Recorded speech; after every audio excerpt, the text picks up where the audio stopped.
Where'd this letter in our bag come from? Did it just blow in on the breeze?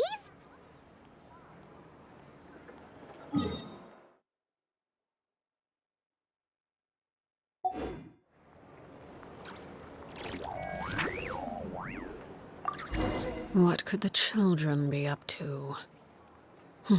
Never mind.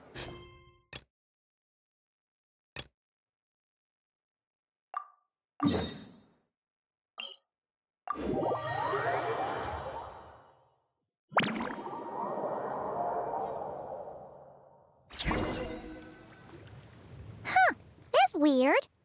Jean said this is where the event is supposed to be, but there's nothing here. Oh yeah, now that you mention it, this is where our journey officially began. That sure brings back memories. Kinda nostalgic, really. Even after all this time, this place hasn't changed one bit. Look who's getting all sentimental and poetic. Well, we still need to find Jean and the others. Let's have a look around. Yeah!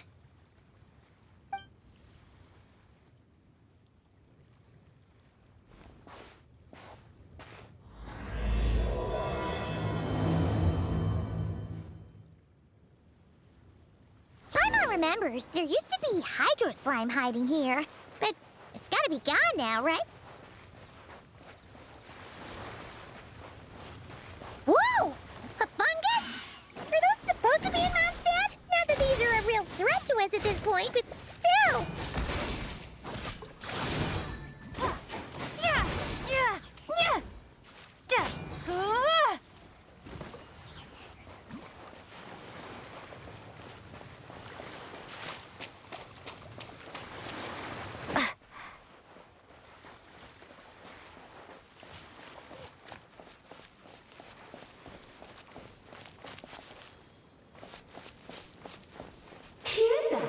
They said this isn't hard enough. Should I grab a geofish for the next round then?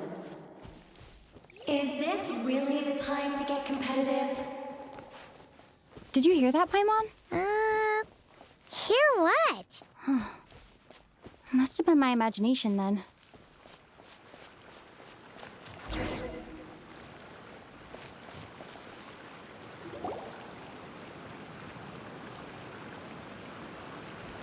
Huh? Why did someone hang Jumpy Dumpty mines all over this tree? What? But they don't look alike. You can't even eat them. Hold on. Could this be an event setup thing? Not a lot of people come here, but a bomb's still a bomb. If someone gets hurt by accident, Clee's gonna get marched off to the confinement room again. Yeah, but let's take a picture with the camera before we take them down. First the fungus, and now this? Something weird is going on. If it turns out not to be event-related, it'll be good to have a record of what we found.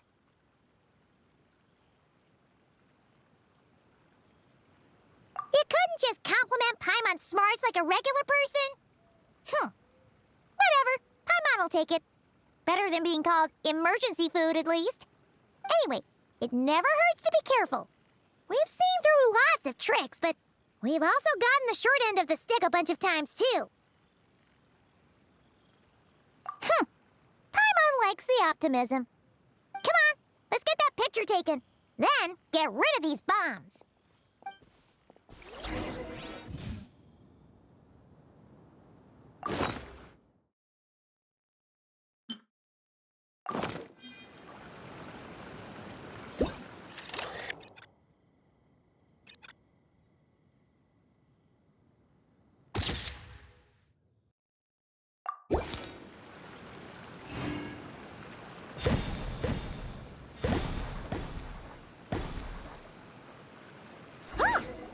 Fireworks. Guess there was no danger after all. Were those meant to welcome us or something? Anyway, we should be good here. Let's keep going.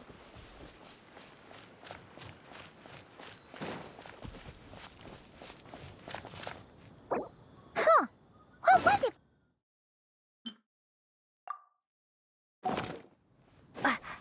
Oh,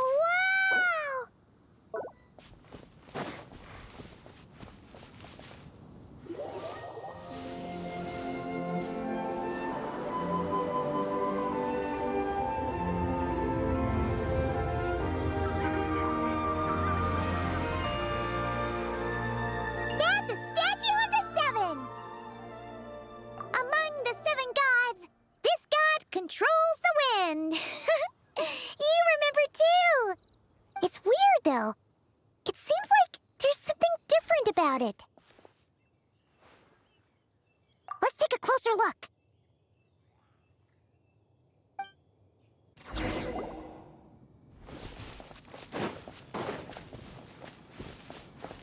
Huh. Paimon's next line was...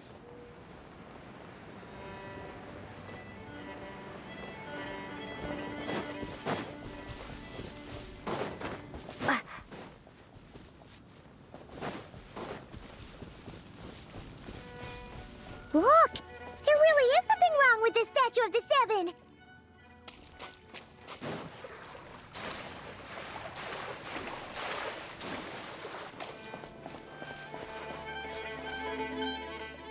Okay, Paimon's sure of it now.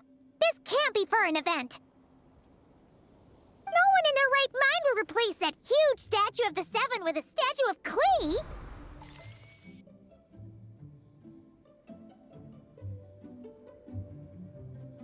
Yeah, and well made, too. But that's not the point! You're not weirded out by this? Oh, you're right. This must be Alice's doing. She could put 100 Klee statues all around Mondstadt and Paimon still wouldn't be surprised. That explains the other weird stuff we saw up till now, too.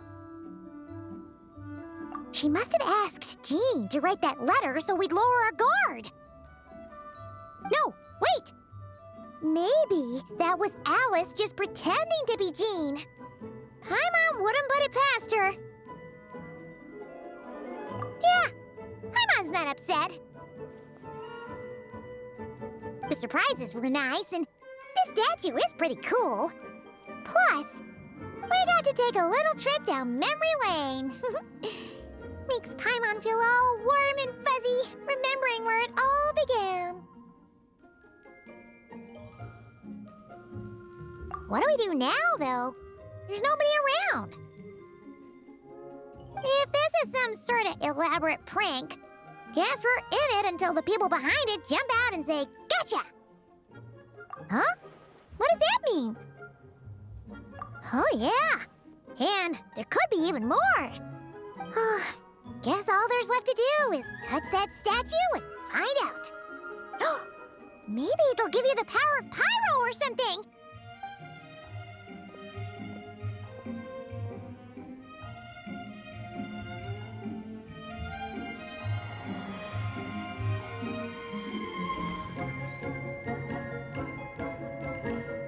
The world opens itself before those with noble hearts.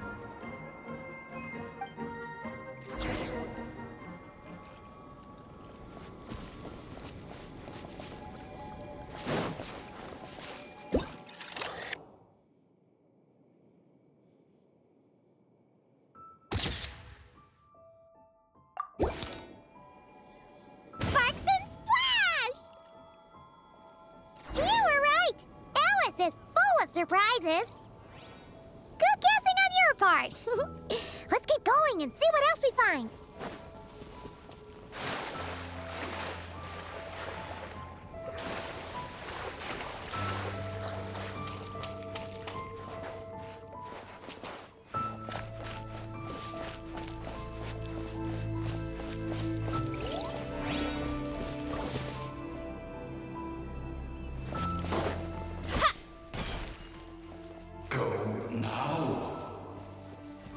Yes, now, or it'll be too late.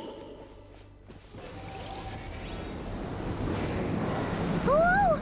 It's the Valen! There's something huge in the sky. Okay, we all remember what Paimon said back then. Anyway, since he's here, that must mean we're about to meet another old friend in these woods.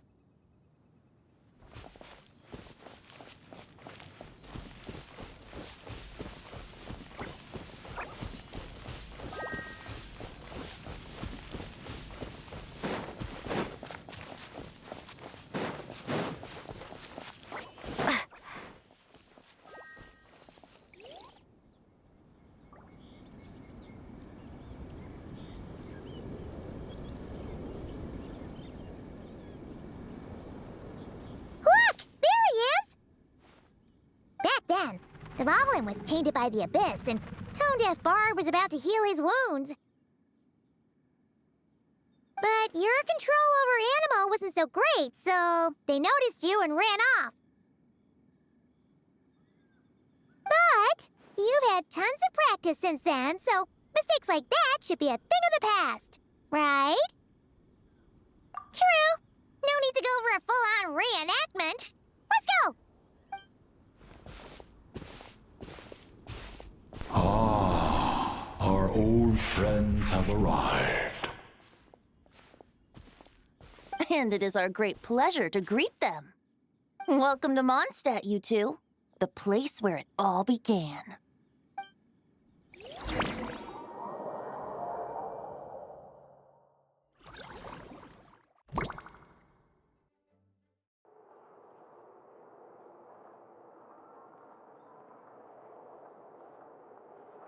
Lovely to see you, dearies. So what's the verdict? Did our special welcome ceremony meet the mark? It was very... you, that's for sure. Paimon can't believe the Knights of Favonius let you go that far. Where'd you move the real statue of the Seven anyway? Oh, gracious me. You still haven't figured it out. If I had actually done something to that statue, I would have been locked up in the teensy room next door by now. Certainly not my idea of a pleasant afternoon. So, what's going on here? Ah, now you're asking the right questions, Paimon. The answer lies over here. Nicole? You're here too? That's right. Our two lovely mages are here on vacation. In fact, everything you just experienced was their handiwork. But I'll leave the explanations to Miss Nicole. I trust you're well acquainted with her skill at explaining all manner of magic and phenomena. Yep. We experienced that firsthand in Notcry.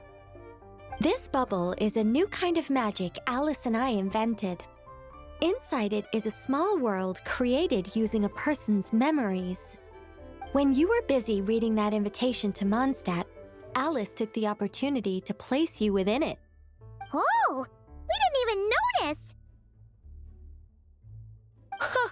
I wouldn't be much of a dodo king if I couldn't pull off a simple trick like that. All that to say, the things you saw weren't real. They only exist within this bubble. Ah, except for Venti and Dvalin, of course. I invited Venti, and he brought the dragon along.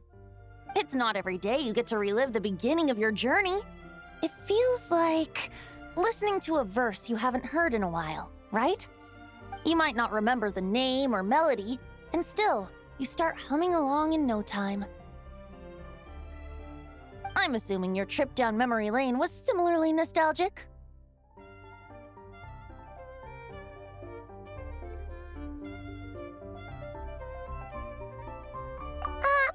So does Jean know about this or not?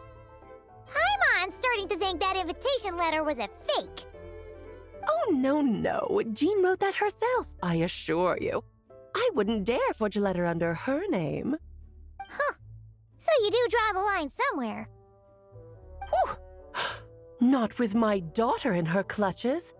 If you ever become a mother, you'll understand. Oh, come on! It's not like she's being held hostage. The point is, this magical bubble was created at the request of the Knights of Favonius. With the expedition in Notcry coming to an end, the Knights will be home before long. Varka thinks it's better to give people time to reunite with their families, so he told Jean to hold off on a huge welcome reception for now. Of course, Jean has her own thoughts on the matter. You can get the details from her soon. As things stand, we're keeping the reception small, but there will be some activities. This magic bubble is one of them. The returning Knights can use it to catch up on all the major events that have occurred in Mondstadt while they were gone. Simply put, it's a reenactment of your adventures.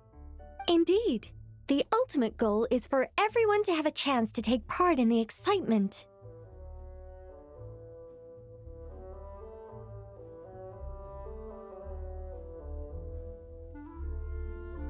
So, what about the parts that took a few, creative liberties? Oh, those were there because the bubble world is still being transcribed and debugged. Memories are easy to extract, and the resulting information density is fine, but it's not exactly a stable medium. If memories are the only thing used to recreate a world, it's hard to ensure a lack of deviations.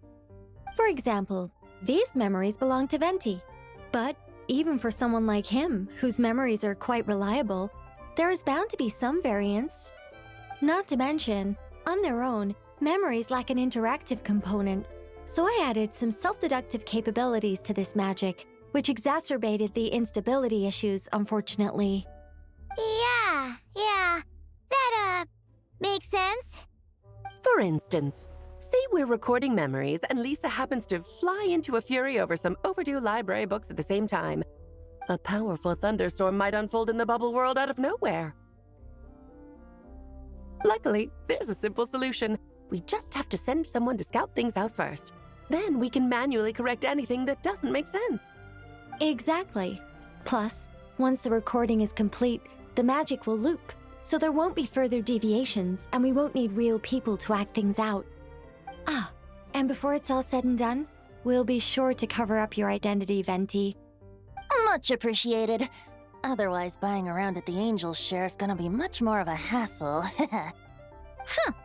Like you're the one who does the buying.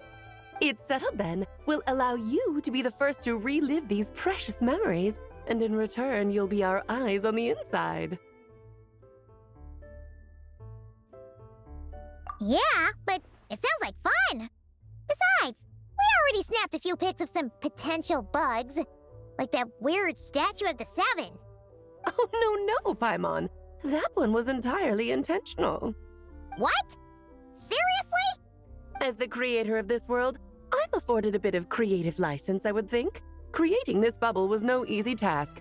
Is a little personal touch too much to ask for?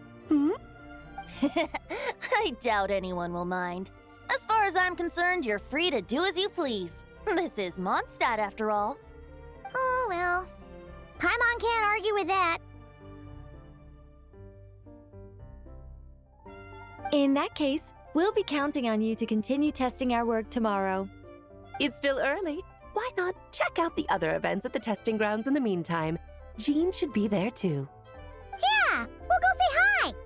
She's the one who invited us, after all. I think nothing of it. Now that the world is at peace, you two are overdue for a vacation. Best to make the most of it.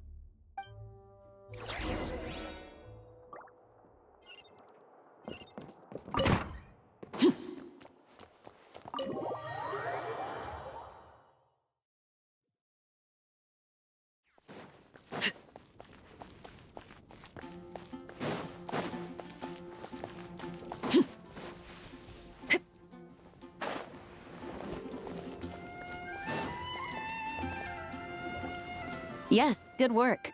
We'll go with this setup.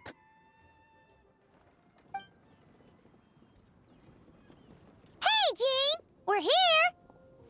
Honorary Knight, Paimon, welcome back. Did you have a good time in Alice's magic bubble? Yeah, it was so cool! Paimon's looking forward to getting back in there tomorrow! I'll be sure not to spoil it then. I imagine you might be interested in what went into the preparation, though. I loved the idea when Alice brought it up, but I knew it would take a great deal of reenactors, not to mention recruiting Dvalin. Luckily, Venti, or rather, Lord Barbados, agreed to help. After that, I opened up recruitment to the people of Mondstadt. Countless volunteers jumped at the chance to reenact your stories, Honorary Knight. It took me 2 days just to read through all the applications. A lot of people have gotten involved, and that includes quite a few familiar faces as well. Are you one of them? Yes, according to Alice, I'm one of the leading ladies. Yeah! There are other activities here too, right? Sounds like there's a lot on your plate. Ah, well, such are the duties of the acting Grandmaster. I'm used to it. For those of us who have been holding down the fort, so to speak, the return of the expedition team is a matter of great importance. The Grand Master contacted me and said not to organize a grand reception on their behalf, and I understand where he's coming from. I'm sure the team will be exhausted upon returning, and making a big fuss might just tire them out further. I'm sensing a butt in there somewhere. Tone-deaf Bard said you had other ideas. Yes, well, those of us here in Mondstadt have been awaiting their return for a long time. Resuming normal life after such a long expedition will be quite an adjustment. An official welcome might help them feel at home and reacclimate to life here. Not to mention, it's a chance for the people to show them no matter how long we've been apart, we're still family. Yes, absolutely. And I don't know, perhaps I am overstepping. I just hope the Grandmaster isn't too upset. So, besides the whole bubble thing, what have you got planned? Here, I'll show you. First, this is an arena we've set up to showcase Favonius blade work. The cavalry company is in charge of this one. I'm sure there will be some exciting sparring sessions. Ooh, that means we'll get to see Kaya on stage! That's right. Compared to me, he's much better at keeping things interesting, even when the subject matter is quite serious. I can think of no better person for the job. You're as modest as ever, huh, Jean? Over here, we're running a wind glider speed shooting event. It's not hard to guess who's in charge of this one, I'm sure. Yes, her gliding skills are top-notch, and she's quite creative when it comes to event design. Be sure to check it out when the time comes. There's also a booth that will serve as a reception area where people can relax and chat with each other. A few simple games will be available as well. Hertha is in charge of the drink stall, but we're still working on the menu. Well, the more alcohol options, the better, I think. The expedition team likes the strong stuff. Fair point. Huh? What's with that face? Grandmaster, you're back? Has the entire team returned as well? Well, apologies, we're not quite done with the preparations, but I assure you, it's limited to what you see here. We're exercising the utmost restraint. Hey. Relax, Jean, relax. No need to get all formal with me. I split from the group to make it back first. Pretend I'm not even here. Besides, I knew you'd want to surprise us, no matter what I said. Oh, I see. If I didn't tell you to put on the brakes, I knew you'd go full throttle and start planning the next Ludi Harpastum or Windbloom Festival. You put so much pressure on yourself, diving headfirst into the deep end without thinking about how much is on your plate. I just didn't want you to overwork yourself, that's all. Oh, wow! That's actually really nice of you. Well, looking out for my fellow knights comes with a job. As for the event, food, drink, and fun in spades without too much pomp and circumstance. Yeah, just like a Mondstadt festival should be. The team will feel at home in no time. That's far too kind, Grandmaster. But thank you. I mean it, you know? Just trust my judgment.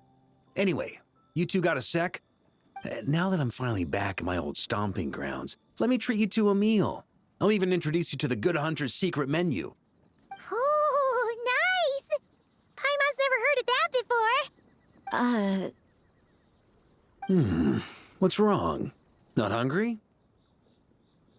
Actually, Grandmaster, there's a few things I'd love for you to look over, since you seem to have some time to spare. Perhaps we could go back to headquarters first. Hang on. You know this is just a pit stop, right? There's not going to be time for me to take over the whole shebang. Of course. Still, you are the Grand Master. Oh, you have no idea what this means. I'll be trapped in the office until tomorrow morning. It's not that dramatic. If we make haste, we'll finish before dawn. As much as Paimon wants to check out that secret menu, you should at least do some work now that you're back. All right. Oh, let's go. Guess I'll see you tomorrow.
We made it!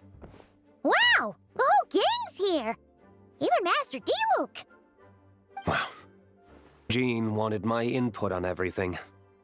Even though I left the Knights, Grandmaster Varka has done a lot for me. He didn't stop me from leaving back then, or throw any administrative roadblocks my way. So I owe him one. Well, I was sad to see you go, but your mind was made up. And anyhow, you're an adult. As long as you're prepared to follow through on your choices, who am I to stop you?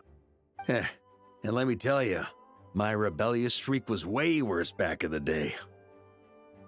You look pretty tired. Late night yesterday? Yeah, didn't get much sleep at all. And now my head's killing me. All my terrible memories of being Grandmaster came rushing back at once. The Grandmaster's wording is somewhat misleading, so allow me to elaborate. We made quick work of our tasks yesterday, much to the Grandmaster's great pleasure, so he hit up his friend Charles for a few drinks. You know how it is. When you're catching up with an old friend, a few drinks turn into a few too many, am I right? Ah, so you're just hungover! Ugh, and Paimon was starting to feel bad for you. I see. Understood. I just received word from the Knights stationed at the venue that the setup is complete. You can start today's story at any time. Ask away. Ah, you mean like how only you could have purified Dvalin's tears? That ability is unique to you, and to be honest, a lot of people might not even know you're capable of something like that.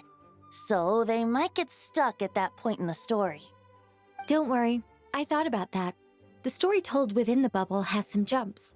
I've deleted the parts that might complicate things. The remaining content doesn't require the participant to do much of anything, actually. It should be like watching a play, except you get to walk around as you enjoy the performance. Wait!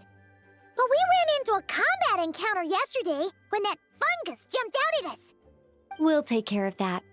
Alice and I want this to be an experience even a child can complete without trouble. The parts you're testing today are more stable, so there shouldn't be too many bugs.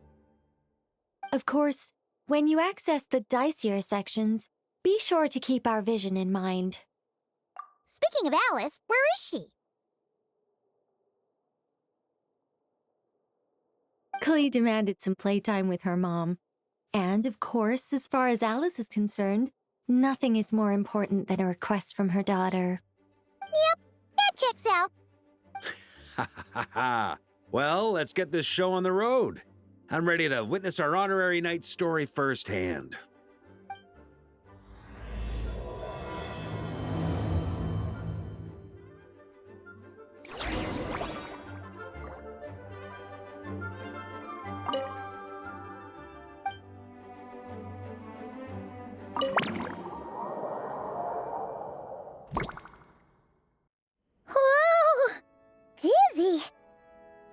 take some getting used to. Why didn't that happen the first time? Ah, looks like we've jumped forward a bit since yesterday. We're at the Favonius Cathedral now. Wait, is this the bit where we borrow the Holy Lyre?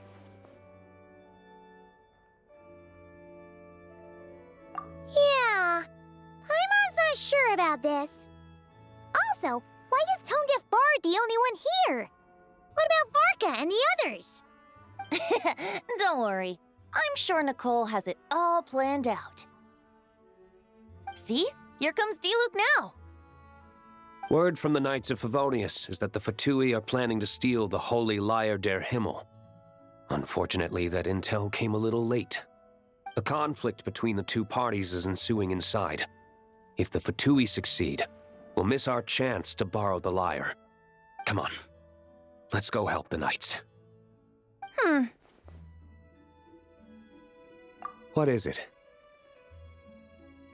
Oh, so that's how we're explaining this part. Huh, pretty convincing. It's all thanks to that committed performance from our good friend Diluc. I'm just reading the lines Miss Nicole gave me. You need to play along, okay? The cameras are rolling. Don't worry. Our operation isn't that strict. If there are slip-ups, I'll just delete them later. Feel free to take a relaxed approach. Wait, that was Nicole's voice? Where's it coming from? Probably that small bubble. That's right. This is a kind of communication magic. The same one the Knights of Favonius used to get in touch with me earlier. If you get stuck at any point, you can contact me through this magic, and I'll provide a few hints. How very convenient. I suppose, given how the story is progressing, we don't have to worry about borrowing the Holy Lyre then. That's right. Obviously, we're not including the stealing part in this version of the story. After all, the Fatui were the ones who ended up with it. Borrowing, stealing, leaving out that detail doesn't change the direction of the story. Anyway, the Knights are currently fighting to protect the Holy Lyre. Varka and Jean are already in the underground area. We should head over as well. This is like getting to read the script before watching the movie.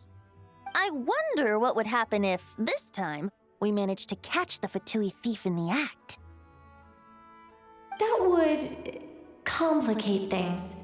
Worst case scenario, we might need to do another take. So if you could refrain from going off script, that would be great. Okay. Someone's got an axe to grind.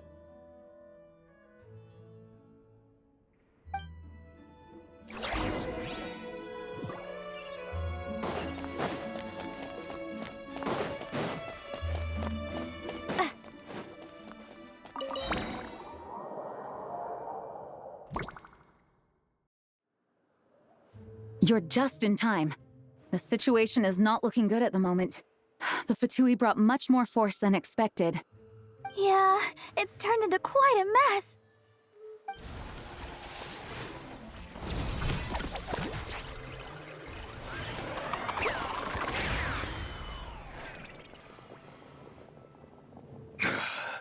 You're not bad, boy. Against the Fatui, though, you'll need to try harder than that. You ain't messing around, huh? Take this! Oh no! If this keeps up, the Holy Lyre's gonna be... Oh, sorry. Paimon can't do this. Nicole, shouldn't these people be wearing Fatui costumes at least? Yeah, it's kinda hard to get in the zone when our opponents look like average guild members. Let me see here. It looks like magical autoload has been disabled, so the Fatui costumes didn't appear.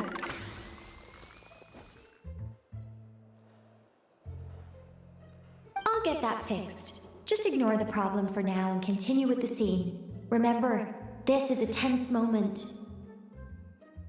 Got it. In that case, I'll evacuate the members of the church right away. All right, thank you.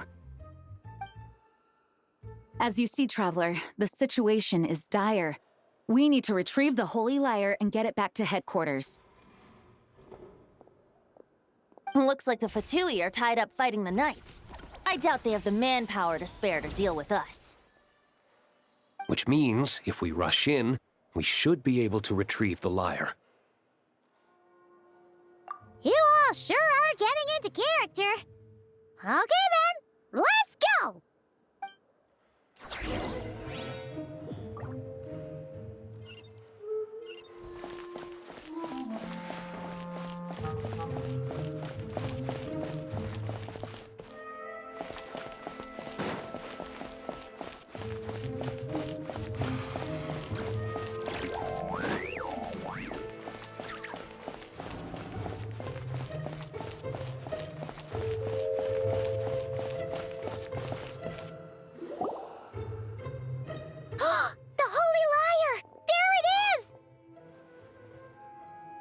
Well, well, well.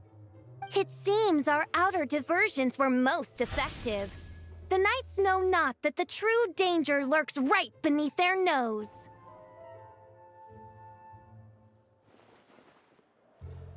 It's no wonder you're known as the youngest, most capable Electro-Sisson mage in your unit. You can read our enemy like a book. No! We're too late!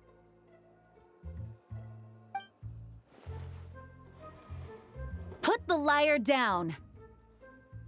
You heard her! Put it down and put him up! Or this is gonna get ugly! Wait, why are you the only one with a costume, Fischl? Why? Because I fashioned this headpiece myself, of course. How does it look? I am the spitting image of an Electro-Sisson mage, am I not? And I suppose I look enough like an Electro-Sisson as I am. Hold on. Trying to distract me with conniving conversation, are you? Ha! You underestimate me. To think I would appear before you without full confidence in my victory. Go forth, Oz. Sissons, take care of these pests. The holy Lyre der Himmel belongs to the Fatui.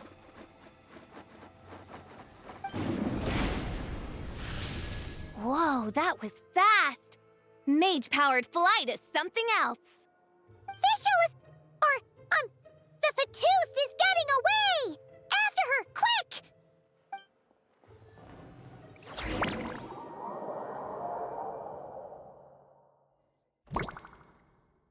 Here, take it away, and don't let them catch you. That's nothing the gliding champion of the Fatui can't handle.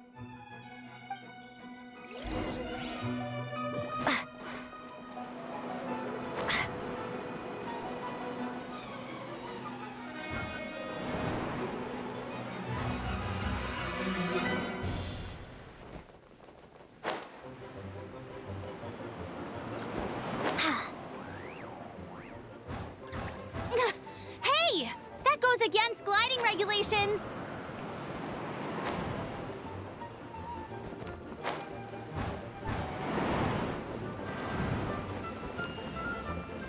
Pretty tough, aren't ya? Well, let's see how you handle this.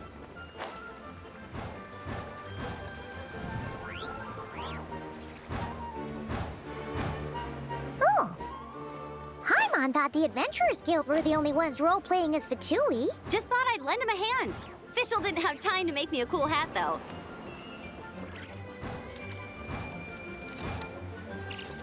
Amber's over there! Let's get ready to land!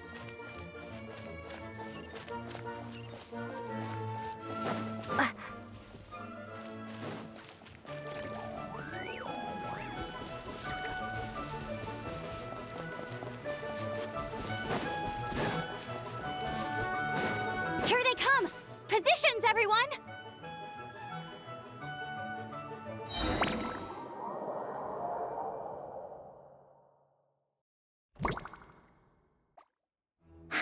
So this is where the chase ends this time.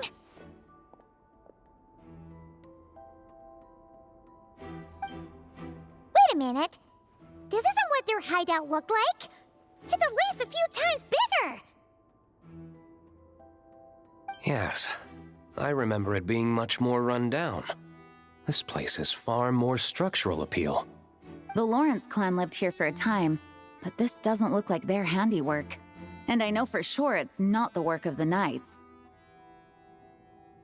Must be a bit of creative license on the part of our dear mages then. Alice said the original was too run down and didn't fit her aesthetic taste. So we repurposed some assets from the Golden Apple Archipelago. As you can imagine, Alice has always been a go big or go home kind of person. Yeah, this is go big, all right. Still, our mission remains the same. We're here to get back the Holy Lyre. Yeah, and this time we have a whole bunch of people to help us. Not just you, Luke. Should be a total piece of cake.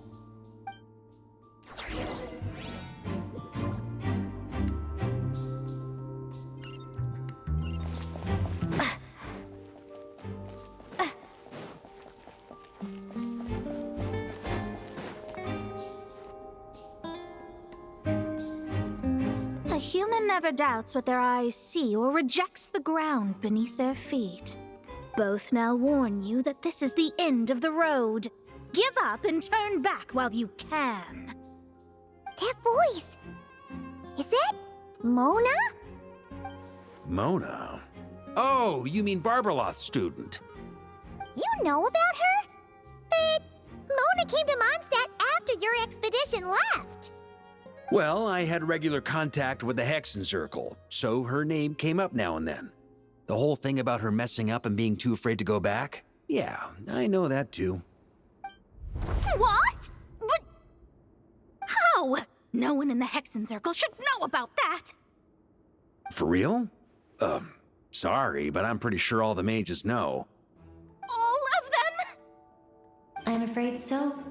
Oh, except Granddaughter, I suppose. Fine.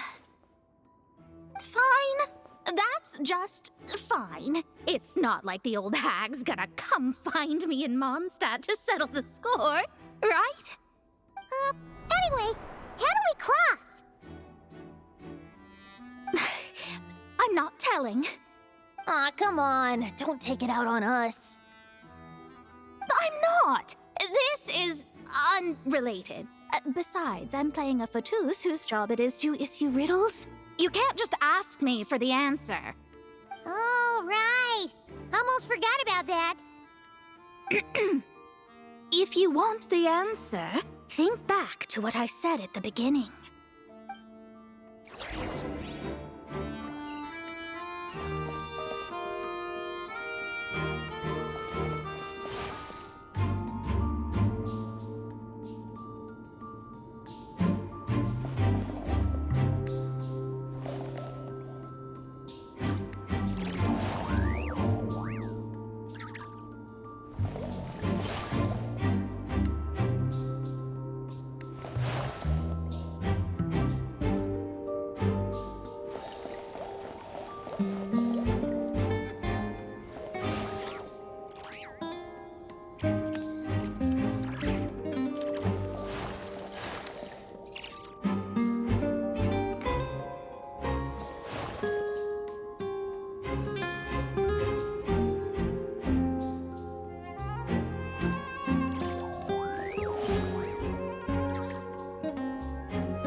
Nice! We made it!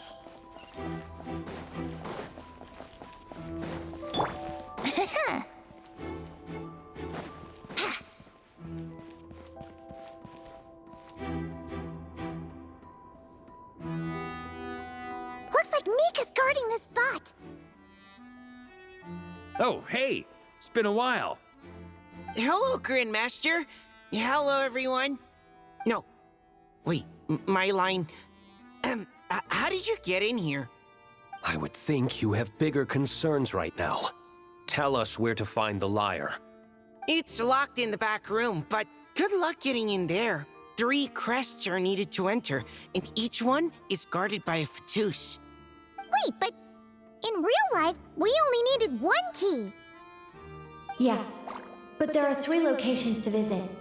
If there was only 1 key to be found, there's a good chance the encounters set up at the other 2 locations would go to waste. All our actors worked so hard to memorize their lines. It would be a shame if their part got skipped over. A fair point. They're playing through the story just like us, after all. To be honest, when I first read my lines, I was kind of confused at how I just give up the intel without a fight. But when I actually had to stand up against all of you, it made sense. I mean, Mr. Diluc practically had me in a cold sweat. Really? I only had 1 line. Aha! Yet in a game of cards, it's the ones that remain unturned that strike the greatest fear in your opponent. The same principle applies here. That's right. And I've been told you have quite a few tricks up your sleeve, Mr. Diluc. Anyway, you can head in now. Everyone should be ready. One moment. We can't quite end it like this. I believe you have 1 more line, Mika.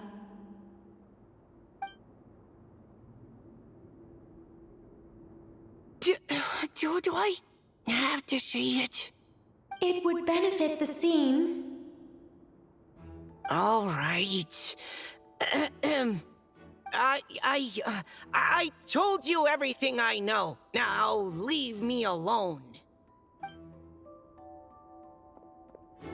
And off he goes.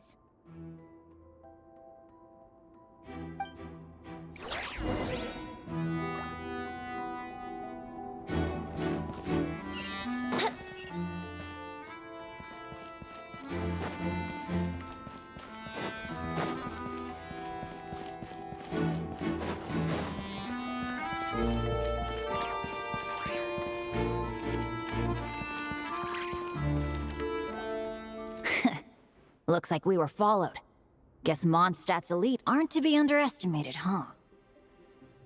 Stand aside. This one's personal. But this time, I'm fully locked and loaded! Come on, kid! Let's finish what we started!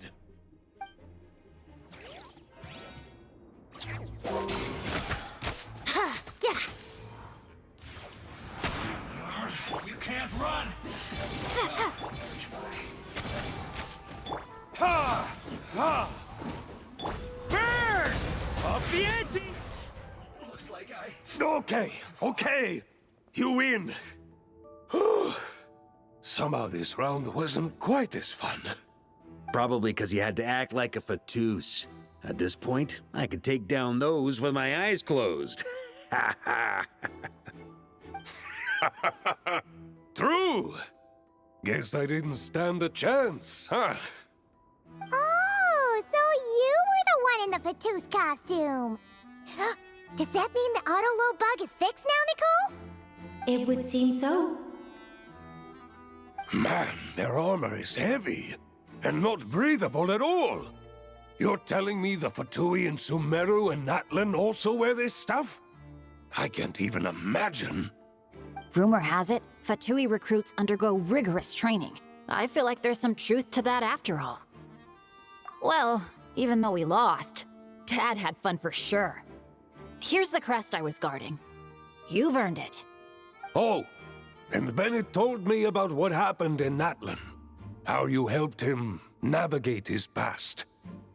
It's hard to believe we finally have answers after all these years. So, on behalf of all the adventurers in Mondstadt, truly, I can't thank you enough. Well, that's what friends are for, right? Speaking of, how have things been since you got back, Bennett? Same old, same old. Bad luck included. But that part's nothing new, so I don't mind. I do miss the Asha, though. I hope I get the chance to show them Mondstadt someday.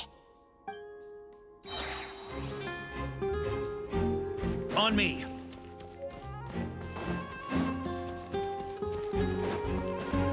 The Vatus up ahead values wealth above all else. No bargaining chip is off the table. Luckily, I've prepared a negotiation multi-tool for this situation. Don't forget to take it with you.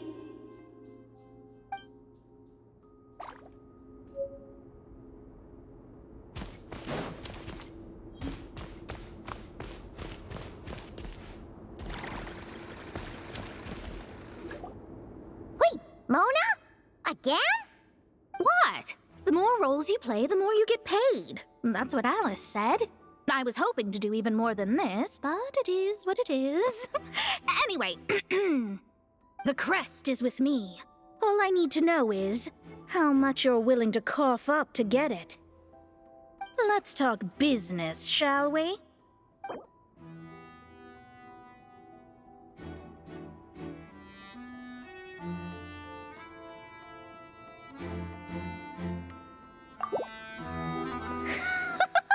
Who would have thought there was this much mora to be made in a dump like Mondstadt?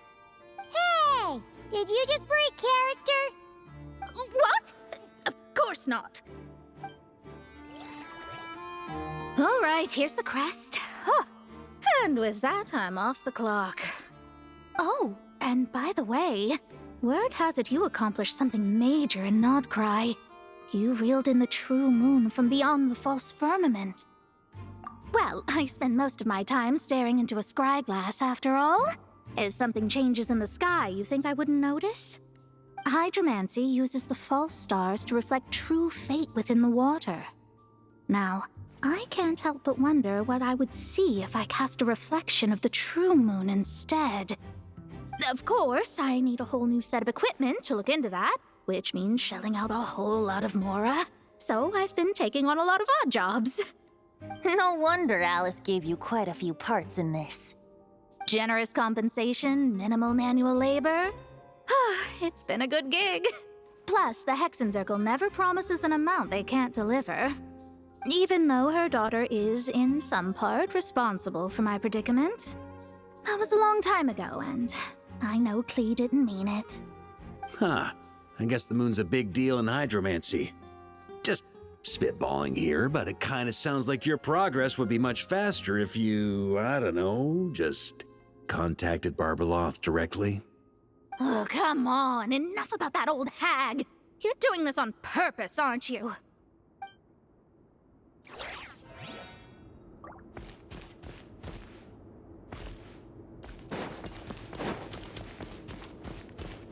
Huh?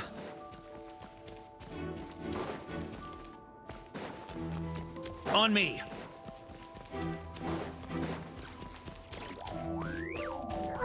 The road ahead is almost completely blocked. Looks like this person isn't taking visitors. Yes, we'll just have to be careful. We need that crest.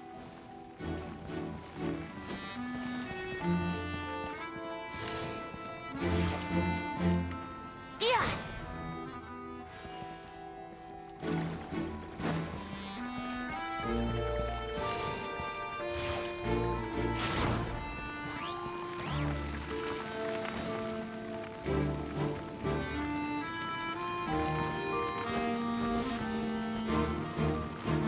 What?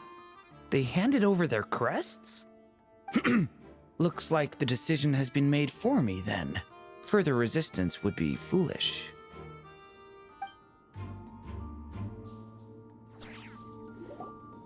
Gotta say, Paimon didn't expect you to play this kind of role, Durant. Well, actually, Aunt Alice was planning for me to play Dvalin if the dragon himself didn't agree to take part. That was the backup plan. Apparently, there's a spell like the one used to make Simulanka that could change me back into an evil dragon. That does not sound like a good idea. I have to agree. That sounds like a disaster waiting to happen. I don't think I'd be very good at playing the evil dragon anyway. I'm not intimidating enough. Luckily, Dvalin agreed to take part after all, so my role was switched to Timid Fatui Guard B, and I got to wear a costume instead. Wow, that's a pretty huge change. Why B, though? Oh, because Mika is guard A. As expected, Alice has got it all planned out. All right, we got all the crests. Let's head back and look for Mika.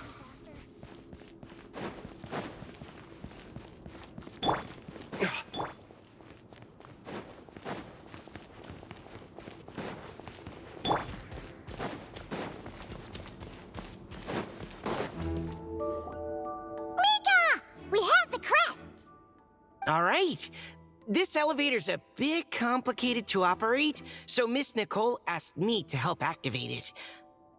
Just one moment.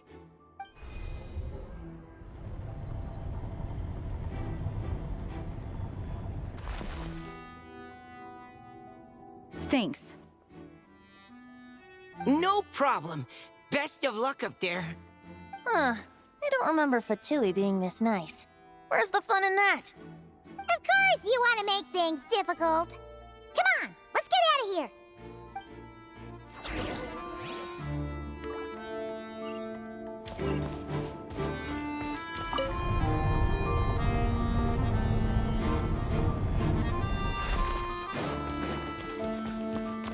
Security's tight around here.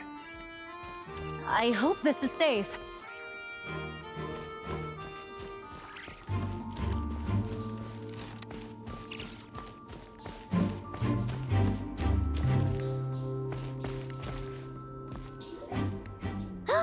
The Holy Liar! There it is! Wait, but Paimon remembers something about a...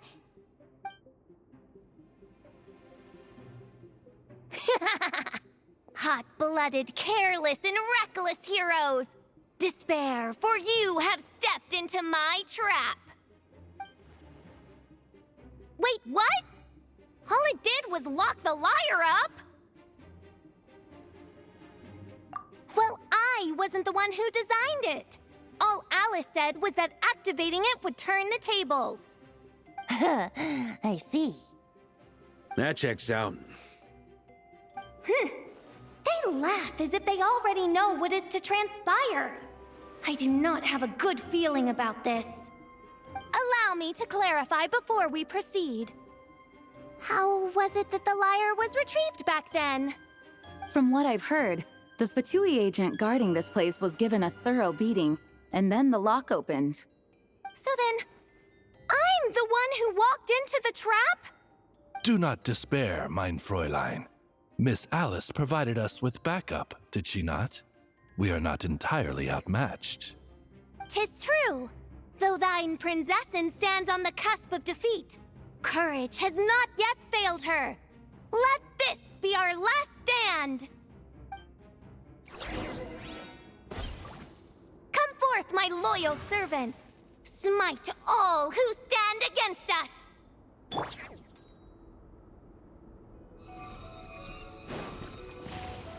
Look! The Ravens get confused if they don't hit anyone. Now's their chance! Group 2, reinforce. How rude.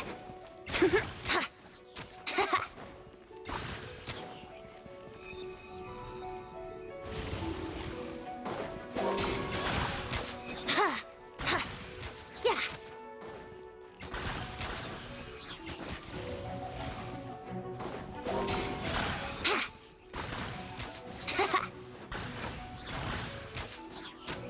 Let's play. Group 3, Group 4. Oh, forget it. All of you, attack at once.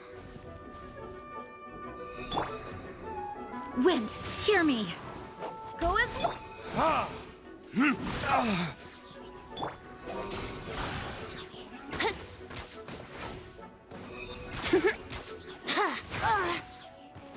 Yahoo! Well, well. It seems I must send forth my most capable servant of all. He shall dispose of you in one fell swoop. As you wish, mein Fräulein.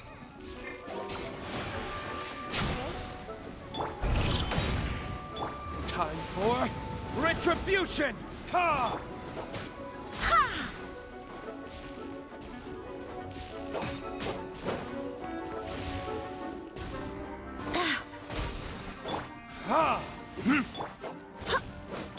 Charge!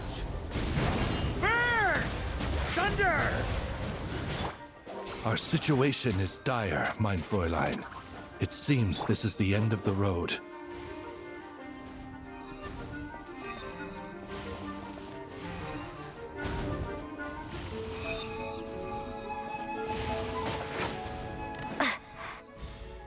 Yahoo! Yeah. Brace yourselves. Yeah. Ha! Ha! Ha! Yeah. Yahoo! All right, all right, all right. I give up. Just don't hit. All right. I know when I'm beat. You win. You were brilliant, Miss Fischl. The recording was fantastic. I'm certain future participants will have a great time. Yeah! This role was perfect for you! Huh. Your praise is a compliment to your own good sense. Yet know that this is but the least of your princess's abundant talents. Huh. It doesn't look like the lock is opened, though. True. This isn't what we were told would happen.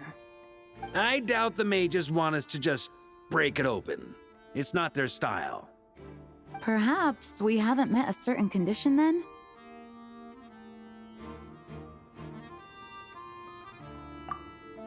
Oh, wait! Does that mean the beating up part has to happen for this to proceed? You dare place your princessin in such a scene? 'Tis an affront of the highest order! I'm afraid it may be the only way to end this, mein Fräulein. But not to worry. It's all pretend, after all. Very well. I shall allow this trespass, if only to bring this to an end. Just be gentle. Huh? Oh, right. Paimon's the weakest one here. Here goes nothing.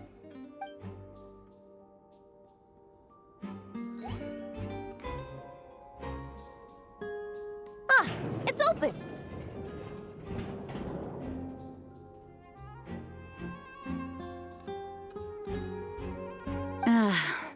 Miss Alice does love to tease, doesn't she? Congratulations on obtaining the Holy Lyre der Himmel. That's a wrap for now.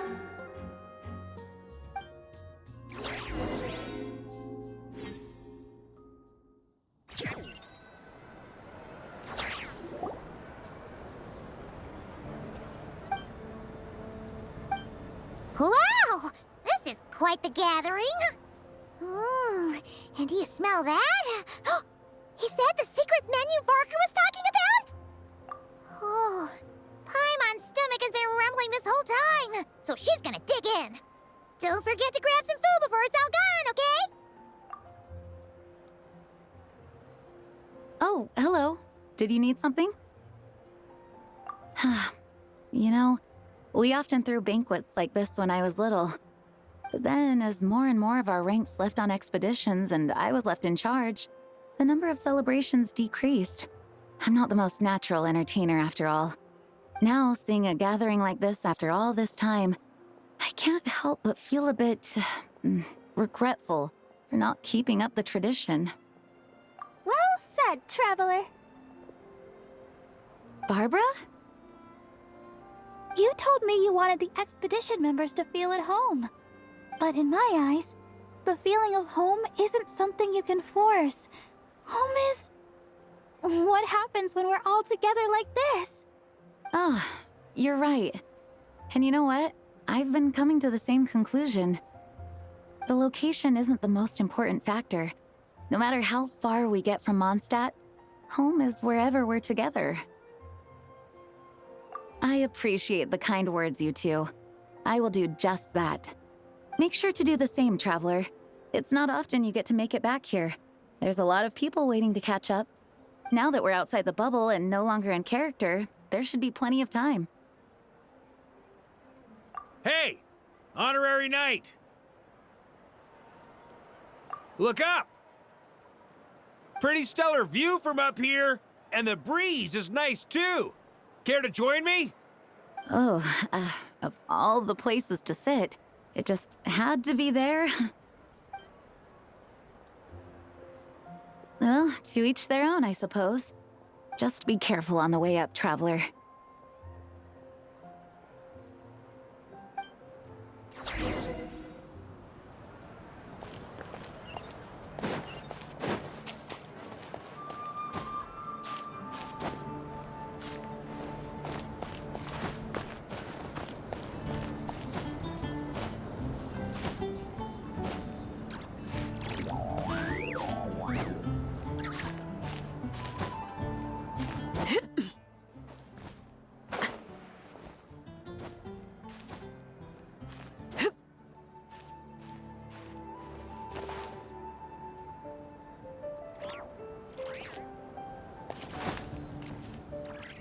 Have a seat. I come bearing drinks. Booze free, of course. You're welcome. Ah, well, that's what being home is all about, right? Letting go, feeling at ease. Figure we both deserve that after all this time. You think so? Glad to hear it. There's no place like home. That's what people say, right? The expedition took me far and wide, and still, little alcohol in my system, it would all come back. The cathedral, the statue, the windmills in the city, the pigeons and dandelions in front of the gate. The further away you get, the more you miss it. I might be biased, but it means a lot that you care about this place.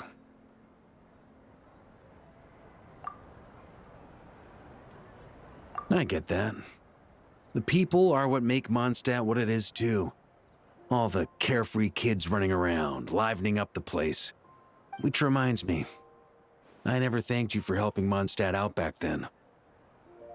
It takes a special person to do what you did. Most people are helpless in the face of abyssal corruption.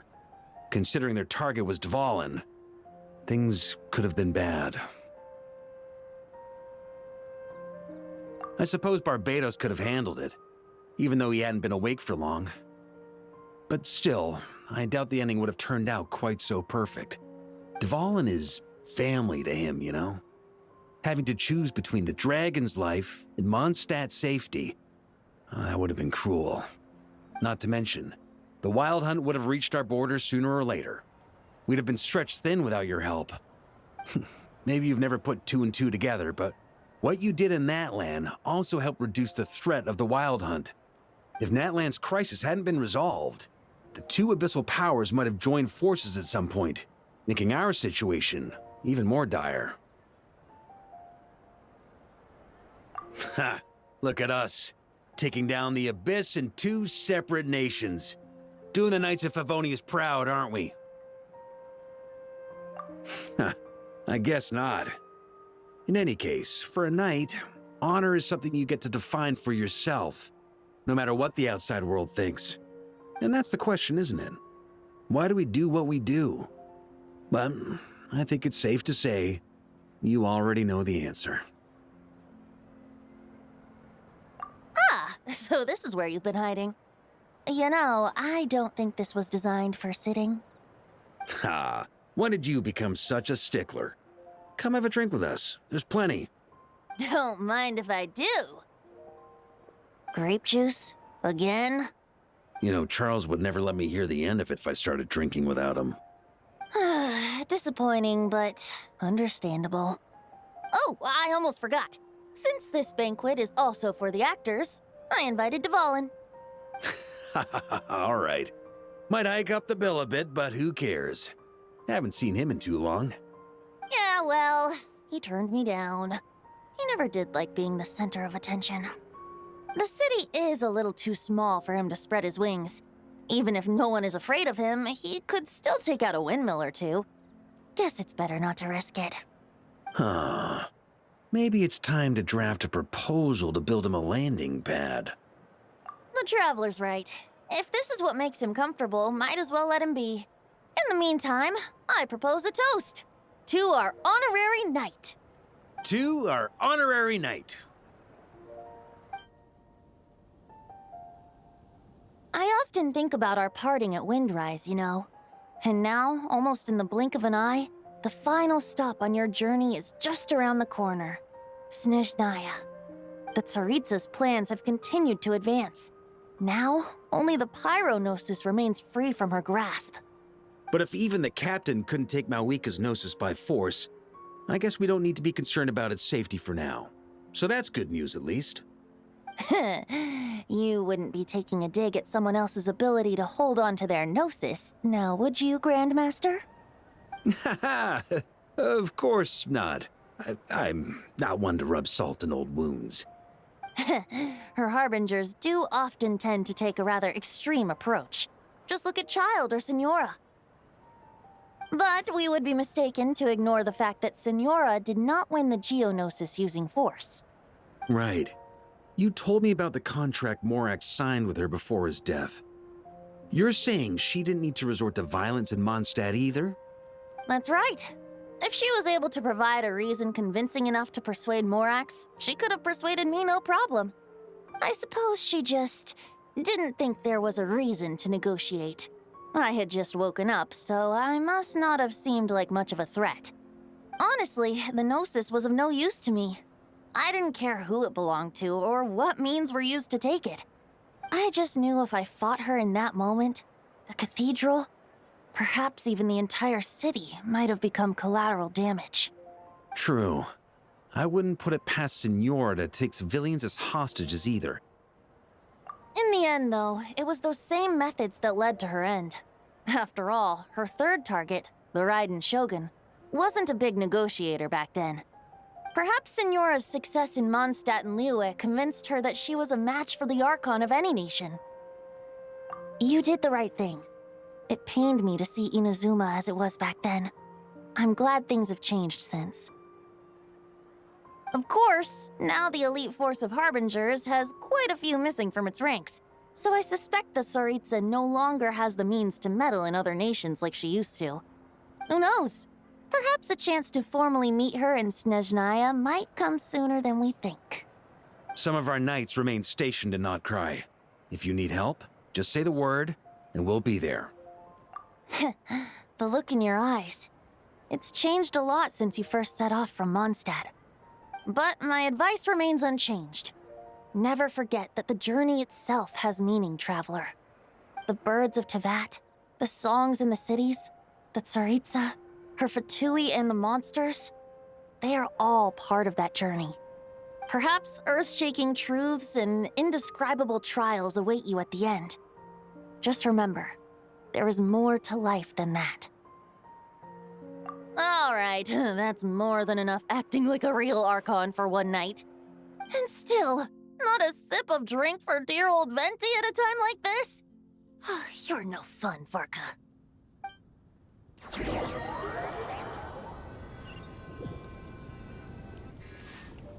Dun dun dun! Dun dun dun!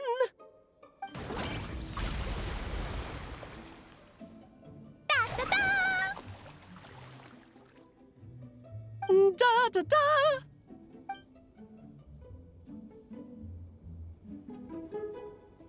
This is so fun, Mom! I think so too. Come on, let's blow them all up. Mom, when can I play with the magic toy you made me? Very soon, darling. In fact, it should be ready tomorrow. I just know you're going to love it. Yay! Can we play together? Why, of course! We'll have ourselves a splendid time.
was like this when I came to check on things this morning. What? That can't be! How would the power of the abyss even get in there? You sure know your stuff, Traveler. That's where my head went too. But I don't know. Something is different about this power. What does that mean? It seems to be in an embryonic state. Like an egg that hasn't hatched, the dark clouds before a storm, or an omen before disaster strikes. Of course, the world within the magic bubble is imaginary, so the same should be true of this abyssal power. At least for now. You created this magic, right, Alice? Do you have any idea what's going on here? Ooh, new magic does often come with its issues, so I can't say I'm entirely surprised something like this would crop up. As for a solution, however, I'm afraid I need more information first. One thing is for certain, at least. Given the current threat, we'll have to close off the bubble to event participants. My apologies, Miss Alice. I know you've made a promise to Klee, but I'm not sure you'll be able to keep it. Have we ever seen Alice look this serious? Unprecedented crisis notwithstanding, it's too soon to just throw in the towel. What we should be focusing on is how we're going to fix this. Are we talking about the Klee situation or the Abyss situation? Both. Now, I have my suspicions, but I'll need someone to head into the bubble and confirm a few things. It's not like we can avoid going in there, right? We have to nip this crisis in the bud, after all. I agree. We have to take action. All right. I'll go convince Klee to play somewhere else for now and then head right back. In the meantime, Nicole, be a dear and keep observing the bubble from out here. Oh, and provide any fixes you can while the rest are inside. I don't know, Alice. There are quite a few unknowns here. It's not like I can force people to head in there and take that risk. We angels aren't miracle workers. You sure about that? Fine. I'll do what I can. Just be quick, okay? This is your magic, after all. Well, guess this is our best option. We're definitely not going to sit back and watch. The part where Barbados uses the lyre to summon abyss-corrupted Dvalin. Then, everyone joins forces to fight him inside Storm Terror's lair, purges him of abyssal influence, and there you have it. Happy ending. Yep, that sounds like how it happened. Well, we've got the gang from back then all here. Let's go in and find out what's happening. Count me in two. Potential threat or not, if there's even the slightest chance Mondstadt is in danger, I need to get to the bottom of it. Jean? It's nothing. I was just feeling a bit, nostalgic, getting to work together like this again. Yeah. Yesterday felt like that too.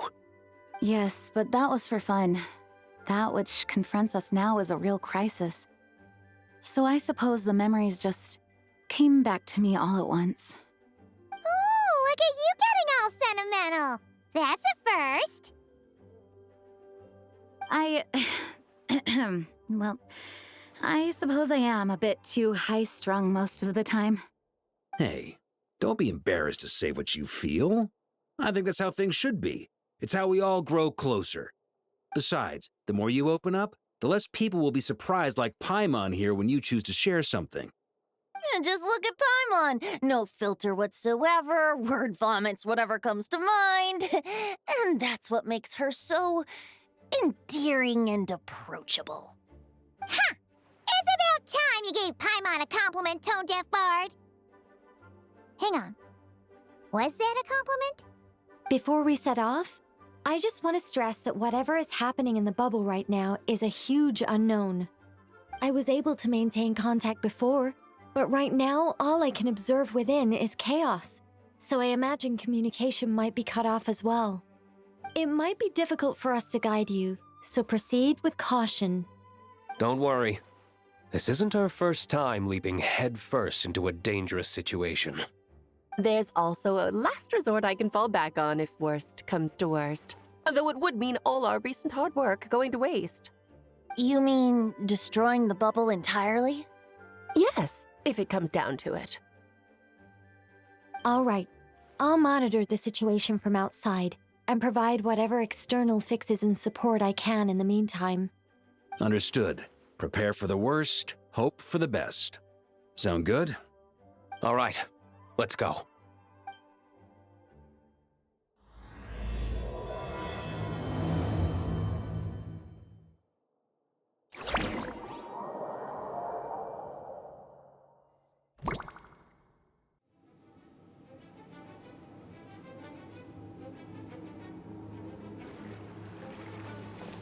Whoa! Is this Mondstadt? Didn't we all come in at the same time? Where are the others?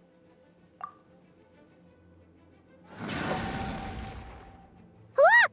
There's Venti! Surrounded by a whole bunch of monsters! Yeah! Perfect timing. Come on, let's show these unwelcome guests the door.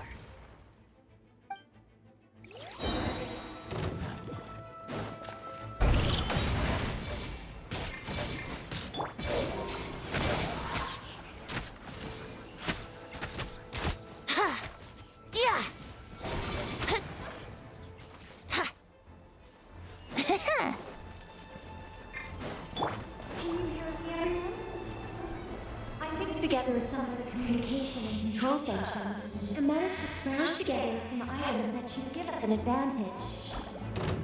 These elemental devices should turn useful in a pinch. These shortcuts from the living thing.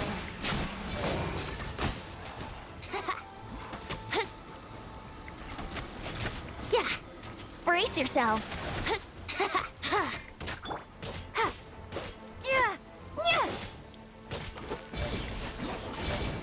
Let's play! Yeah! Yahoo! Think you can get away?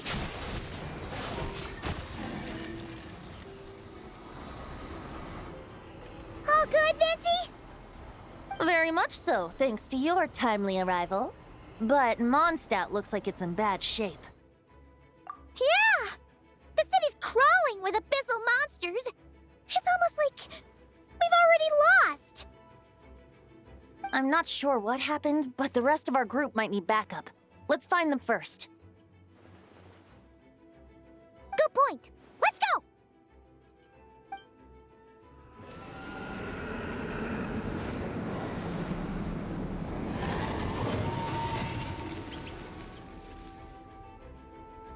Look! It's Dvalin! Is it just Paimon, or does he look way worse than back then? You're right. The corruption has spread throughout his entire body. If we had failed to purify him in real life, I imagine this is what would have become of him. Wait! It looks like something's falling! It's his tears. Like the ones we purified in the past? Yes, but at this point, these tears are essentially crystallizations of abyssal power. If left unchecked, they will continuously summon abyssal monsters, and this disaster will never end. We also need to get our hands on one of them.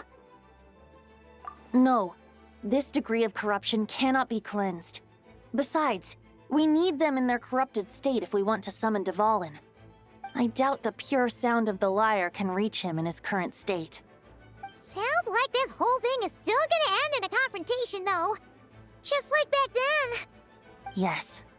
I wasn't certain before Dvalin showed up, but now I'm sure this situation is more than simple chaos. It seems more like an alternate version of events, and I have some idea of how it came to be. Well, monsters abound no matter where we look. You choose where to go, and I'll follow.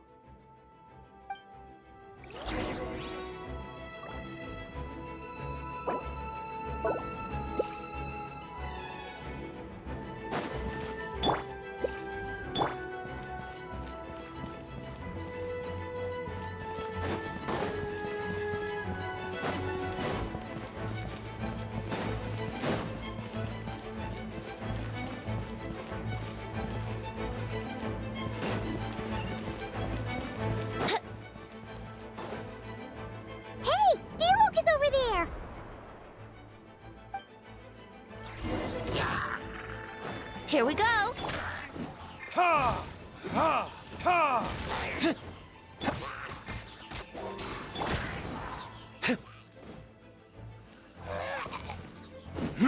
Ha! Ha!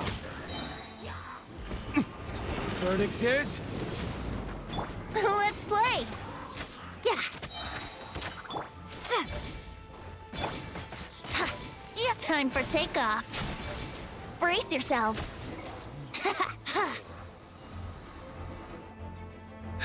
Made it. Thanks for the assist. It looks like Mondstadt is in dire straits. Did you see any knights or civilians on the way here? Then my initial suspicion could be right. The knights have abandoned the city and evacuated all civilians to a different location. Abandon the city? In the face of unrelenting abyssal attacks, it's possible they had no other choice. But none of that matters now. An empty city has its advantages. We won't need to divert our attention to protecting civilians, for one. Oh, and this thing. It looks like one of Dvalin's tears. I don't feel good about just leaving it here. That happens to be just what we were hoping to find. Let's take it with us. Wait, what about Varka? Have you seen him? No, I'm not sure where he is. We'll just have to keep looking. Oh, I think I saw Jean on the other side of the city. I was going to head over after clearing out these monsters. We should go help her. Good idea.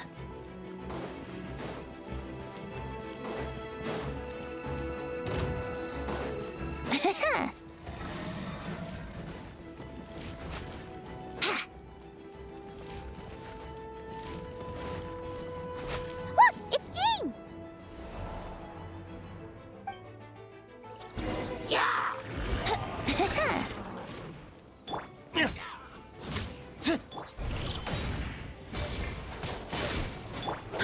Go as one! Time for retribution! Ha! Ha! Think you can get away? Here we go. Yeah. Ha. Thanks for the help.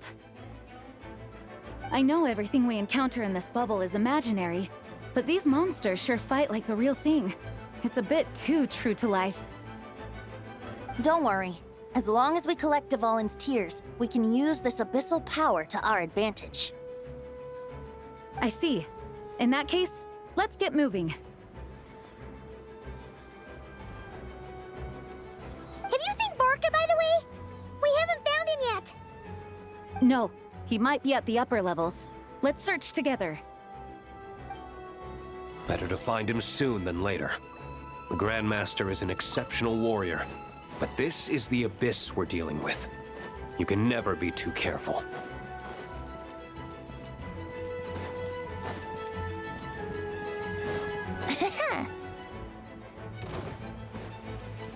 Burn! Yahoo!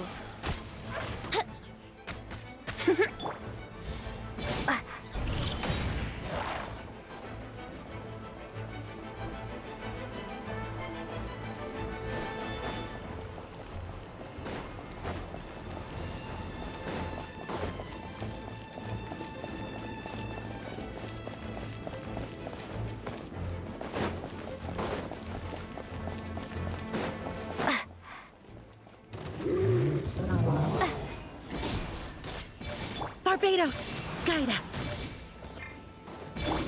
Ha! Your verdict is... Time for takeoff. Here we go.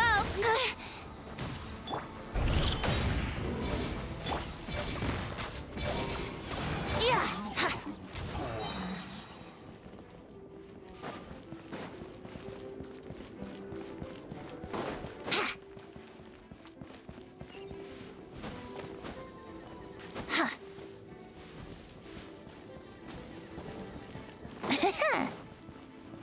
Wouldn't gliding be faster?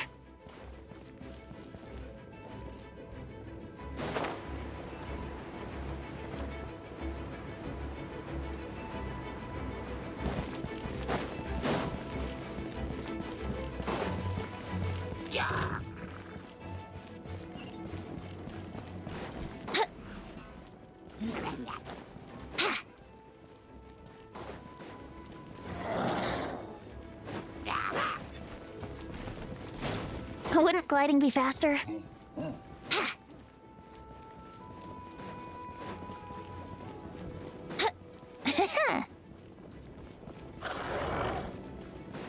Wouldn't gliding be faster?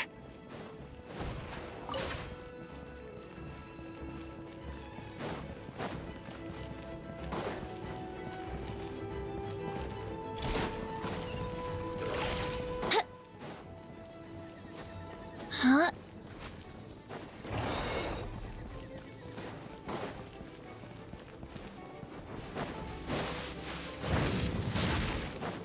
Wouldn't gliding be faster?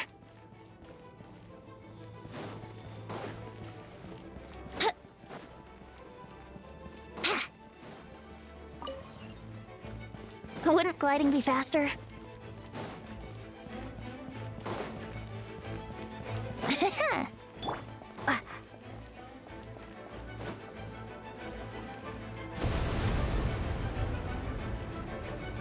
Huh? What happened? The statue's broken! The Grandmaster should be over there. Come on, let's hurry.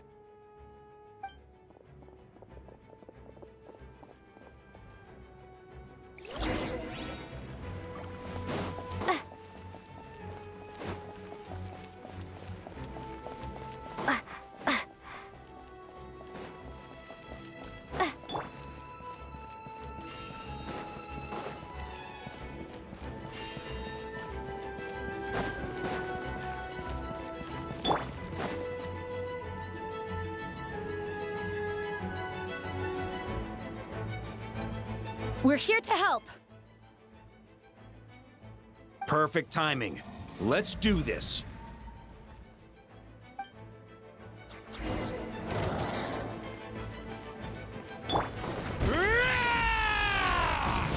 Burn! Time for retribution! Wind, hear me. Think you can get away? Let's play! Yeah! Yeah! Ha! Ha! Burn! Thunder! Looks like we're all back together. Everyone in one piece? Yes. The honorary knight arrived just in time to help us out.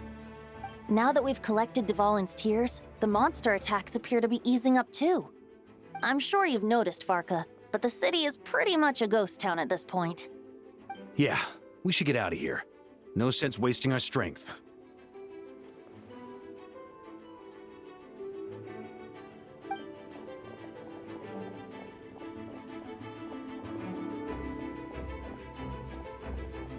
This place should be safe from monster attacks for now, at least. Anyone there? The communication function bugged out again. Do you copy? It's me, Nicole. Alice just got back too. Yeah! We can hear you now! What's going on? When designing this experience, we cut out the part where the Traveler cleanses the abyssal power, and we didn't think to replace it with a different sequence of events. I think what we're witnessing is a direct result of that. Alice and I thought the events in the bubble would be independent from each other. But since the magic is contained in one place, it appears a casual link has formed between all the events within it. And so, because Dvalin was never purified, we've encountered a major bug. I knew it. So, what we're witnessing now is like an alternate version of events where the honorary knight never appeared in Mondstadt. Wait, but even if the Traveler never showed up, you could have done something, right, Venti? The Abyss is a far greater enemy than one person can face. I could have handled that specific situation, sure, but it wouldn't have gone quite so well. If I'm not mistaken, you've seen how that version of the story goes yourself, right, Varka? Through the mage's scryglass? Yeah, It was a kind of prophecy. It felt so real, I doubt I could ever forget it. In the end, you were able to seal Dvalin away, but you were wounded in the process. But if Dvalin was sealed, how did things get to this point? Because a seal doesn't solve the root problem. Over time, the abyss would just grow stronger and stronger, deteriorating Dvalin's consciousness until there was nothing left. Wait! Does that mean what we saw earlier was... The aftermath of Dvalin breaking free from the seal. That's right. He is in dire straits. The power of the abyss has fused with his flesh and bones. Purifying him now in this state is no different than sentencing him to death. So, if we want to resolve this crisis, We have to kill Dvalin. I know that sounds intense, but remember, this is a fictional world. The real Dvalin is right as rain and a lot more mellow than this one, that's for sure. We have our solution, so let's hop to it. Should be a piece of cake for a group like this. No time to lose, right? We've got Klee waiting for us after all. She's playing somewhere else right now, so we do have some time. Of course, the sooner we resolve this, the better. You're right. This is the only way. I know Dvalin means a lot to you. If this is too hard, you can leave it to us, you know? No need to scar yourself over a game, right? I'll be fine. I was prepared for that possibility back then, too. Let's go. Storm Terror's lair awaits.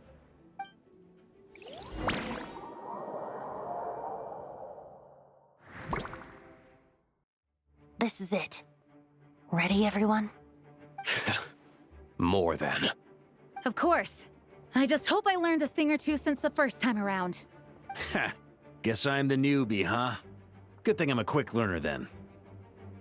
What about you, Traveler? This was your first big fight in Teyvat. Were you nervous back then? How about now? I'm not nervous. We've all grown a lot since then. We overcame this challenge once, and we can do it again. Paimon believes in you! Then let the mournful cries of this lyre, tainted and defiled, summon a familiar now utterly warped.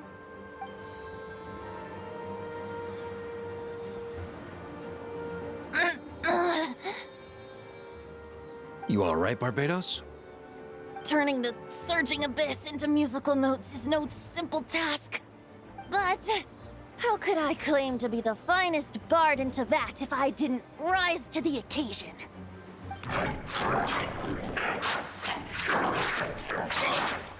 I have heard enough.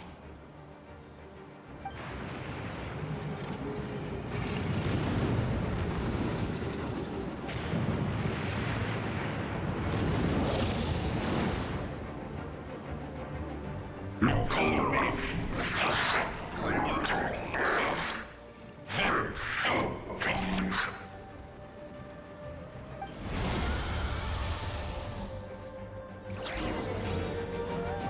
Well, this hulking dragon is as intimidating as ever! Remember, we need to wear him down first before we can attack his weak spot.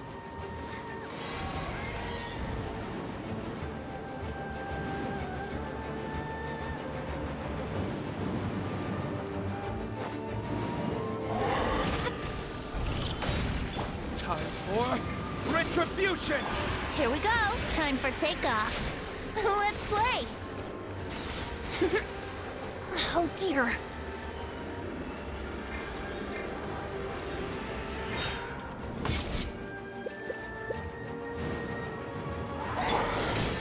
I swear by my sword!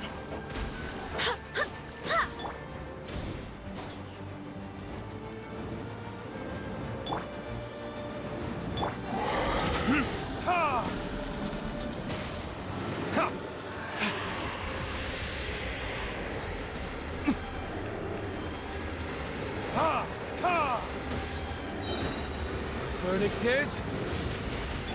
Think you can get away? Brace yourselves.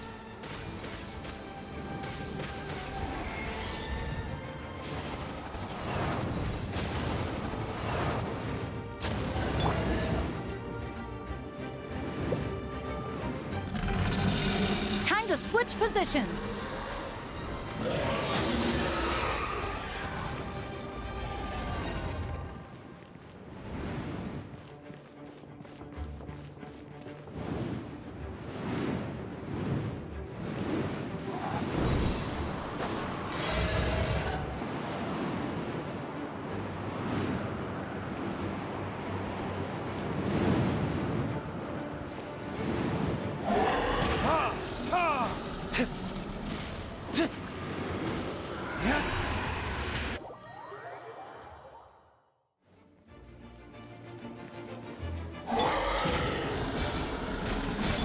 Yahoo! Now's our chance. Climb up and attack the abyssal core. Brace yourselves. Burn!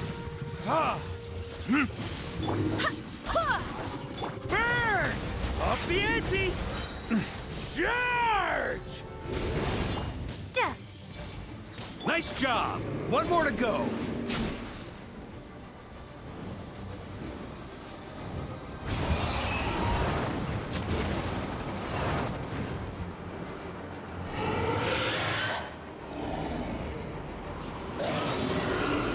Oh boy! It's Superman now!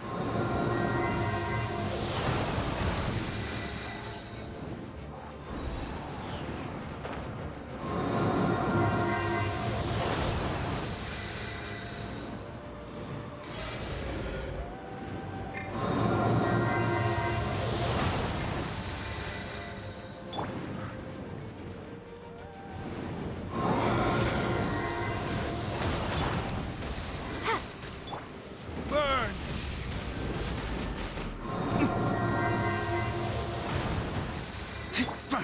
Burn! Up the ante! Up the ante!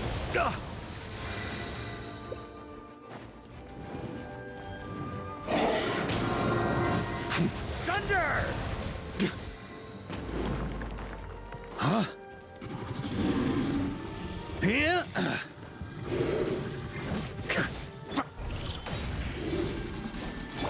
Barbados, guide us. Ha, yahoo! Ha. Think you can get away?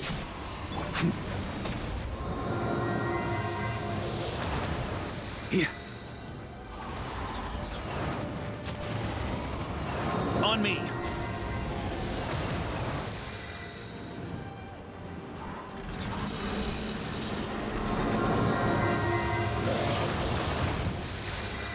That's gonna leave a scar.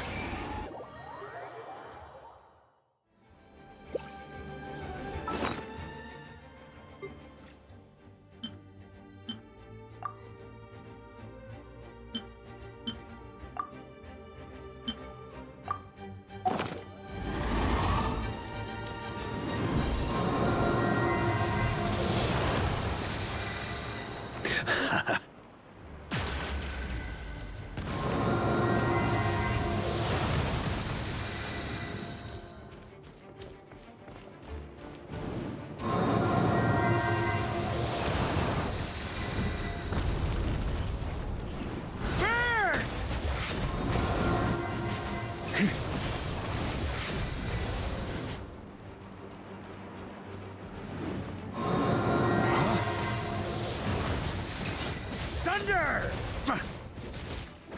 Burn! Up the ante!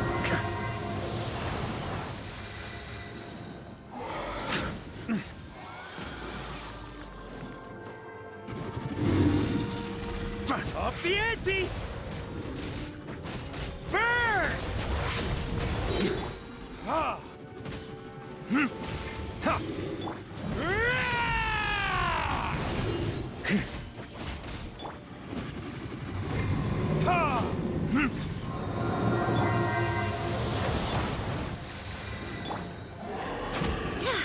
Wind, hear me.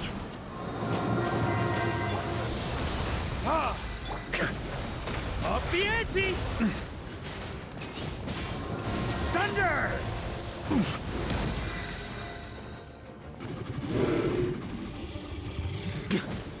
Up the ante!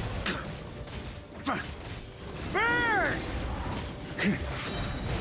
Charge!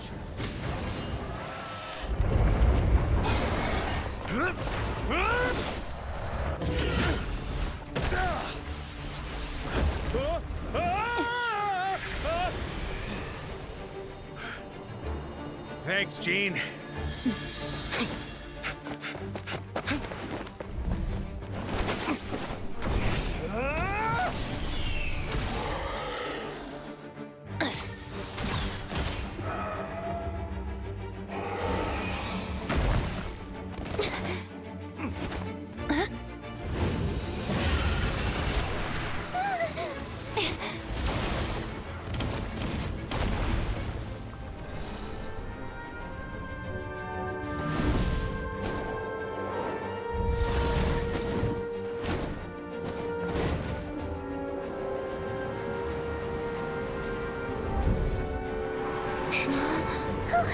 Devouring, you're here!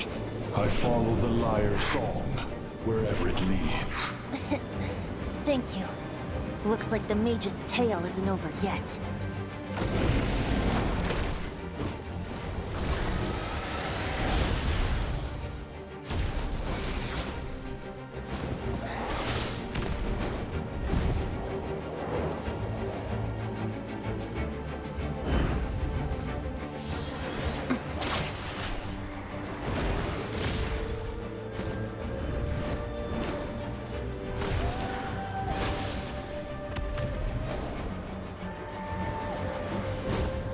Might not be a happy ending, but someone's got to strike the final blow. It's your turn to be the hero. I'll take knight over hero any day.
La la la!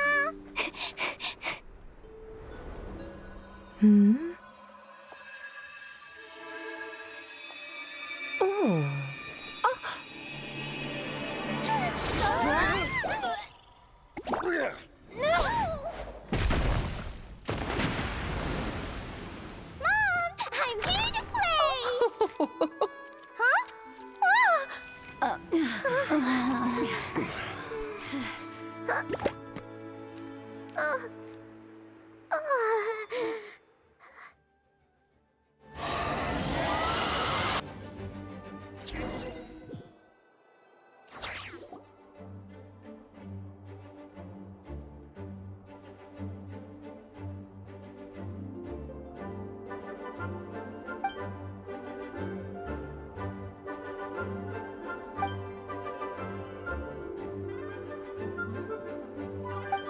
Looks like it was a happy ending after all.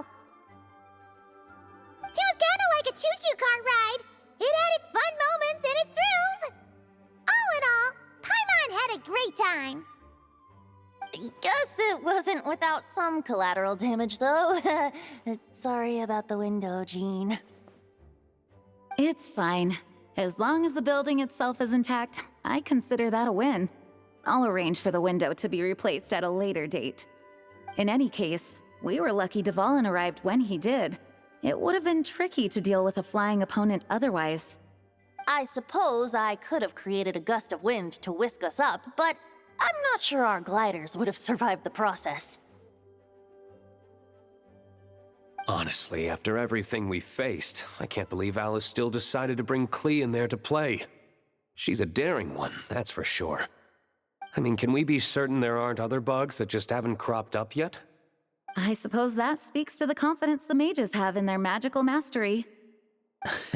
If I know Alice, the whole bubble could have been blown to bits, and Clee still wouldn't have had a single scratch. Her abilities do speak for themselves, I suppose. So, what now? Anyone down for a drink? My treat. Sounds like a great idea. But tonight it's on me. I happen to have a bottle of fine wine set aside just for the expedition team. Haha, even better. Count me in. Say no more! You had me at fine wine. All right, let's head over to my place then. You're coming too, right, Jean? I'm afraid not. There's still a lot of work to do. So what? The world's not gonna end if you push it off? Come on, we never get a chance like this. I suppose that wouldn't be a problem if you head back to headquarters with me after we're done and help make up the work. On second thought, how about you just join us when you're done with that? What about you, Honorary Knight? Gonna tag along? Okay, all's well that ends well, am I right? To the bar! Alice loves going to the library. Let's wait for her there.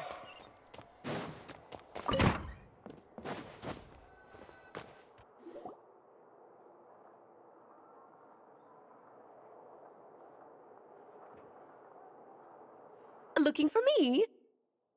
I'm glad. I wanted to thank you for helping me keep my promise to Clee. She had a splendid time in the bubble. Nicole came with us to make sure all was in order and prevent any similar incidents from happening in the future. You live and you learn. It's rare, but even the Dodo King isn't immune to a small slip-up here and there, I suppose. So, it's all fixed? Yes, quite. The recording work is done as well, so now all we have to do is play it on loop. It should be smooth sailing from here on out. Anyone and everyone can now enjoy the bubble at their leisure. Nicole will keep an eye on them, of course. I wouldn't put it quite like that. It was more like a fate that will not come to pass. Huh? What's the difference between the two? Let us not forget the courageous dragon slayer in the story. Well, in real life, he had already left on an expedition to Nodcry at that time. Of course, that doesn't mean Dvalin would have escaped his destined death, for another hero would have come along and paid a painful price for victory. But what we saw in the bubble was what happened after Dvalin broke free from the seal. So, couldn't Barca have been back by then? Dear Paimon, you're free to ponder such questions yourself, of course, but it's of little use to ask them aloud. Word to the wise. Do not lose sleep over all those what-ifs, over the fates that will not come to pass. It's an exercise in futility. Those who can observe fate see both the good and the bad of what could have happened. But all that matters is what did happen. Those alternate fates are nowhere near as important as the world that exists in the here and now. All right. Ah, you're saying it was as if the bubble itself had become contaminated. I suppose some gunk could have stuck to my luggage while I was wandering the border and got mixed into my magic without me noticing.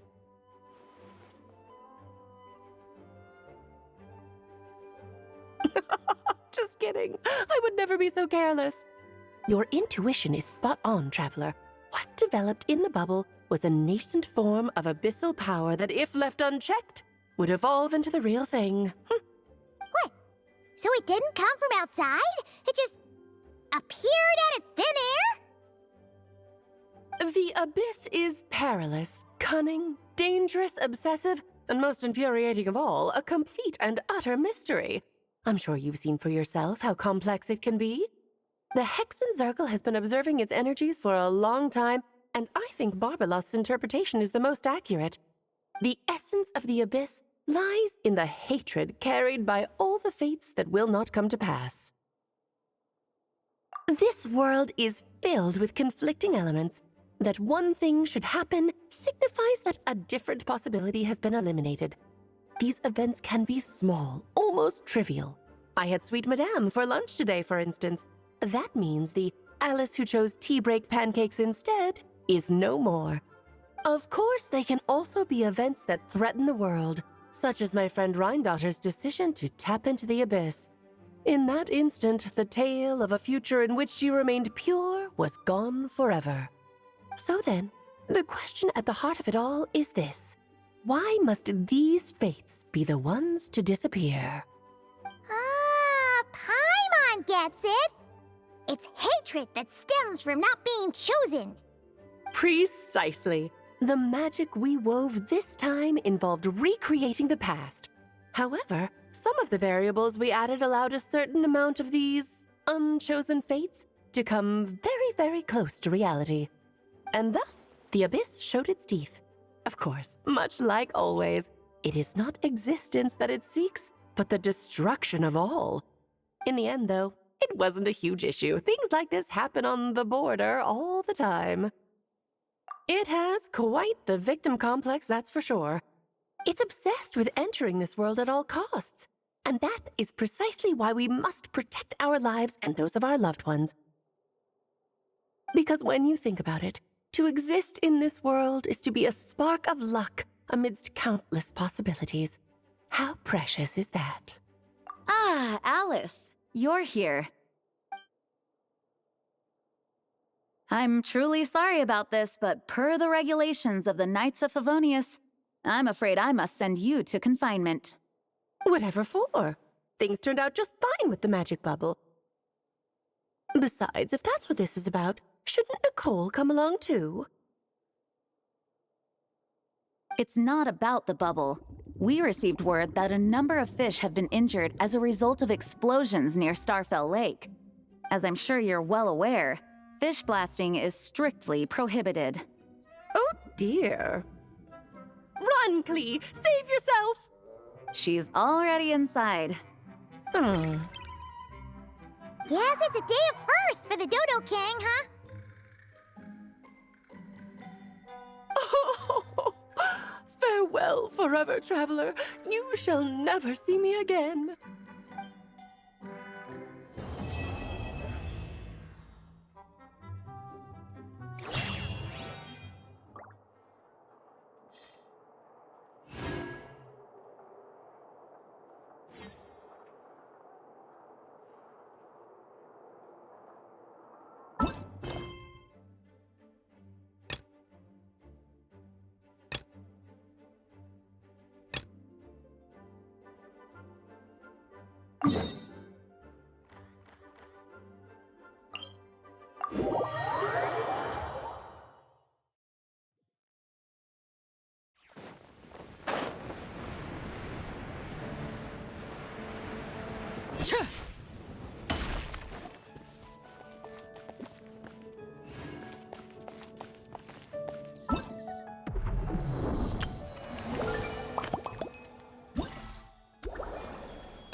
Hello there, Honorary Knight and the Helper in White.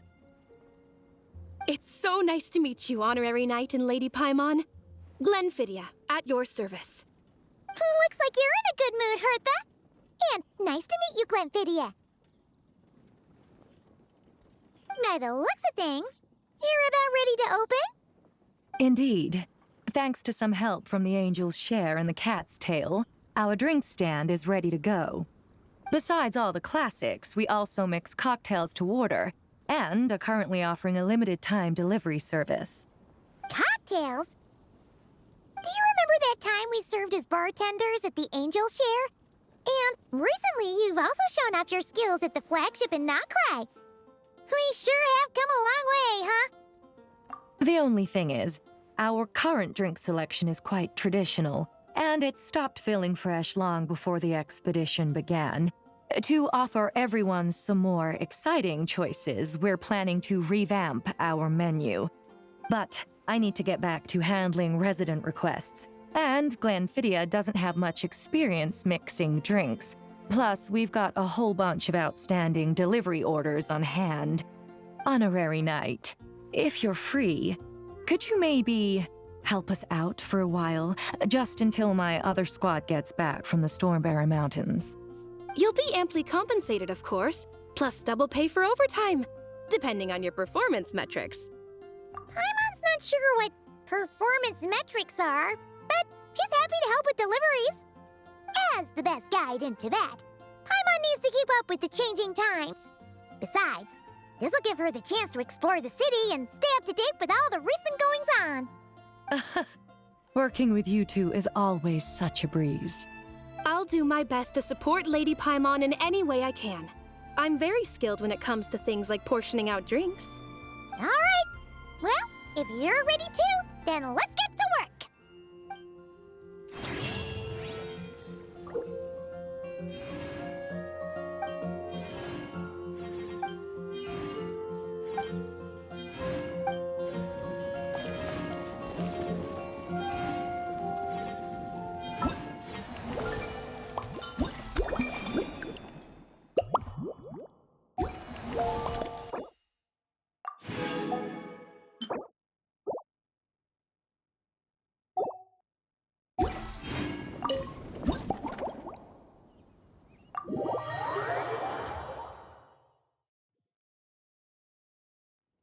Oh my, it looks like Hertha has gone back to her duties, and Glenfidia is away somewhere too.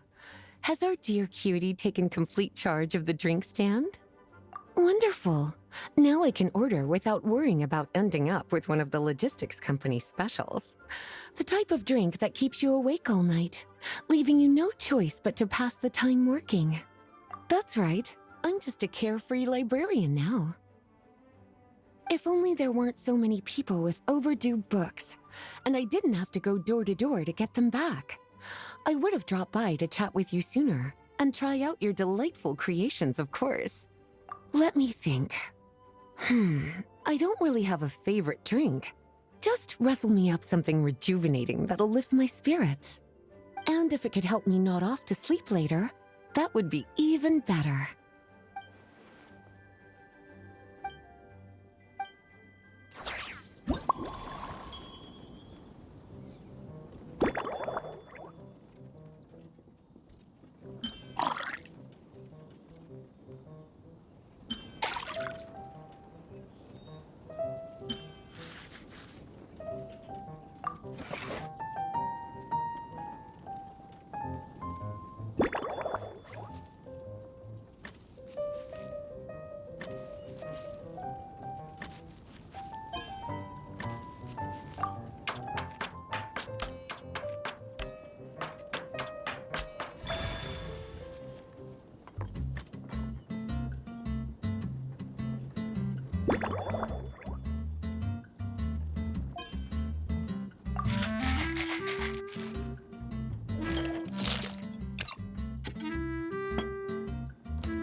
Here's a snow-kissed dawn. I hope you like it. It's delicious, cutie. Pleasantly tart, sweet, but not cloying, smooth on the palate, with a refreshing aftertaste.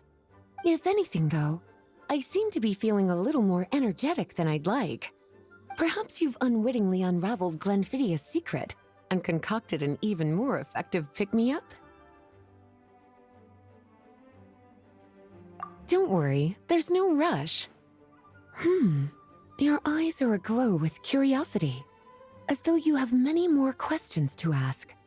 Let's chat for a while. Take your time. Inspiration will come soon enough.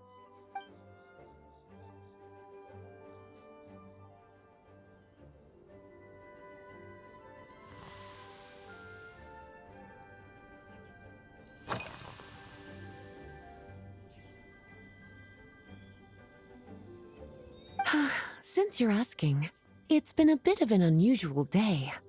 There's a chef, fresh out of training in Fontaine, who's recently taken up a position at the Goth Grand Hotel. She borrowed our most valuable book, the Mondstadt Millennial Compendium of Desserts. Apparently, she plans to use dessert-making techniques to improve the taste of various savory dishes. Something about reducing their greasiness.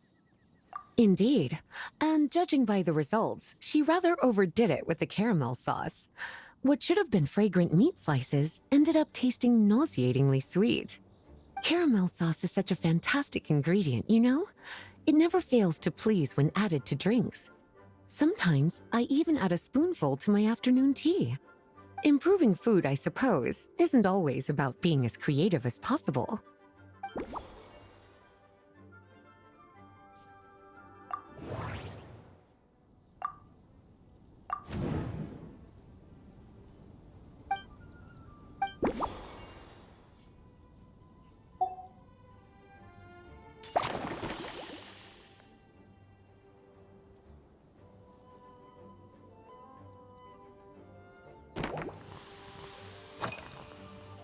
Lately? So careful with your wording, cutie.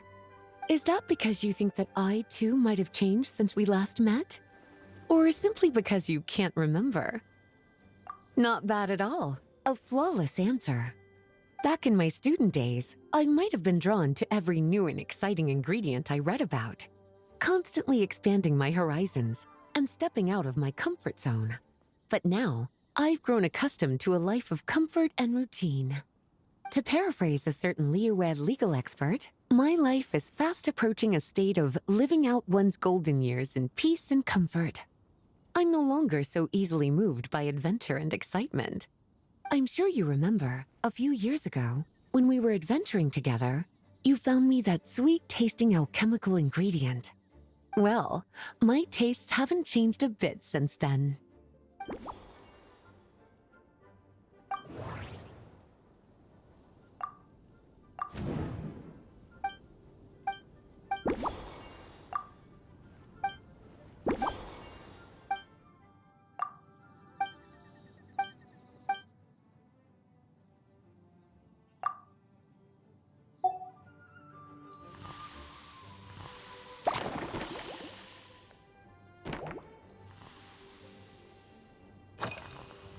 Surely you're not suggesting I'd take this opportunity to sneak off on a little countryside wander? You caught me. My investigations into Mondstadt's lesser-known drinks took me to Dawn Winery, where I had a little chat with the head housemaid, Adelind. On my way back, I ran into Emmetall out on patrol. She'd encountered some monsters she didn't know how to deal with, and in her desperation, asked for my help. I accompanied her on a detour to Wolvendam to teach some raving hounds a lesson. It's been a while since I've had such an invigorating workout.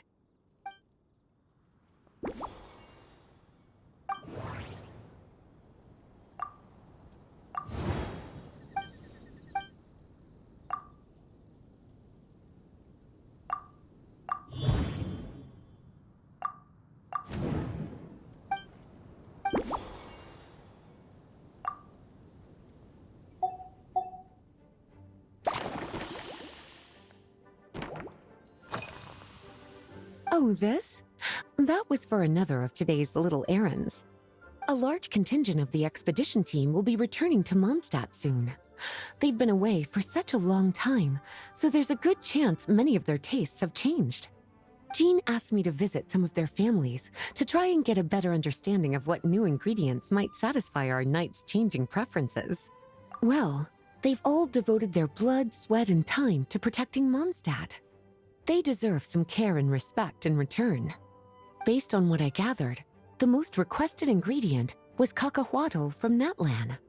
It seems like our knights have developed a taste for cocoa. In their letters, many of them mention that they rely on cocoa to keep themselves energized. I've tried hot cocoa myself, and I must say, I find it just as effective as coffee when it comes to staying alert.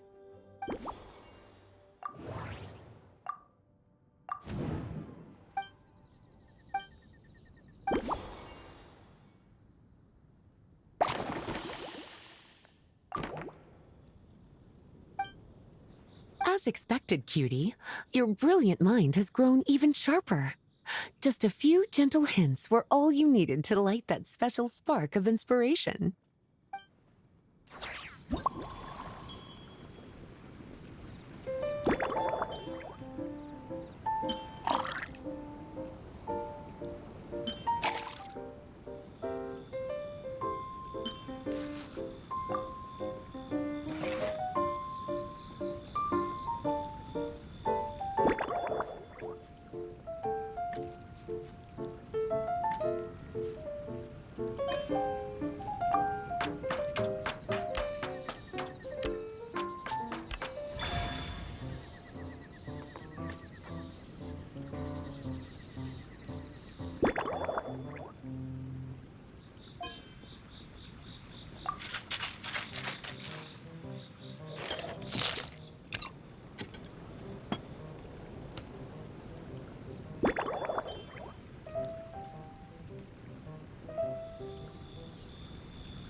Finished. A new creation, custom made for you. This should help you fall asleep quickly and guarantee you peaceful dreams. It's called a slumbering rose. From the colors to the choice of glass, everything's been carefully crafted. You've turned it into a completely different drink. Based purely on appearance, it's exactly my style. Time to see how it tastes. Full marks. It's like savoring an exquisite dessert before taking a stroll along the shore of Cider Lake, with a gentle breeze caressing your skin, relaxed and at ease. I no longer feel drained of energy, but neither am I overstimulated. I'm actually starting to feel a little sleepy. As a bedtime drink, this is pure perfection. So good, in fact, that I feel like writing an article to extol the virtues of this slumbering rose. I can use it as an opportunity to crown you the new maestro of mixology. Speaking of lakeside strolls, why don't you join me next time there's a clear, warm day, when the sun is bright but not too harsh? Any walk would be more relaxing with you to talk to along the way, cutie. Then, when we get back, you could fix me up another glass of slumbering rose. And I'll make just as sure to hold you to that. When the time comes, I won't accept any excuses.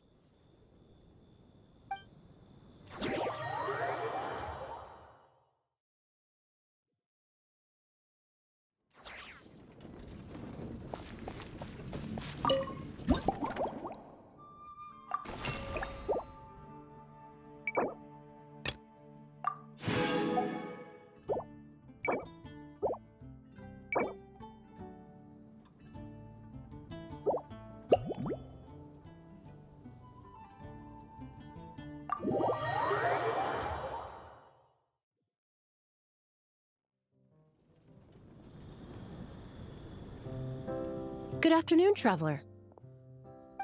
I didn't expect the honor of witnessing your harmonizing talents here in Mondstadt. Both, actually. a lady calling herself a mage asked me to come manage her flower shop. At about the same time, the Cat's Tail commissioned me to create a new fragrance for their establishment. Ending today's busy schedule with a drink crafted by you in person is truly a wonderful reward. I have faith in your choice.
Care to give this a try, Miss Emily?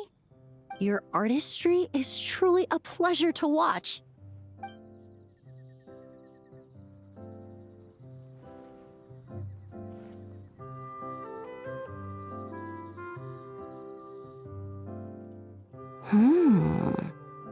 This tastes like a local variant of a Lumiduce Twilight. Am I right? The gentle and elegant taste, with its distinct layers combined with a hint of Mondstadt's characteristic scent, offers quite a welcoming flavor, all the while avoiding potentially discordant aromas. Though in reality, there's no need for you to be so conservative. I have quite a high tolerance for flavors that stray outside the boundaries of conventional wisdom. Your drink was nice, but it would be perfect if you could make one with a little more depth. A cocktail that shows off your unique understanding and enhances my impression of Mondstadt. If you need time to mull things over, perhaps you might find inspiration in a little light conversation?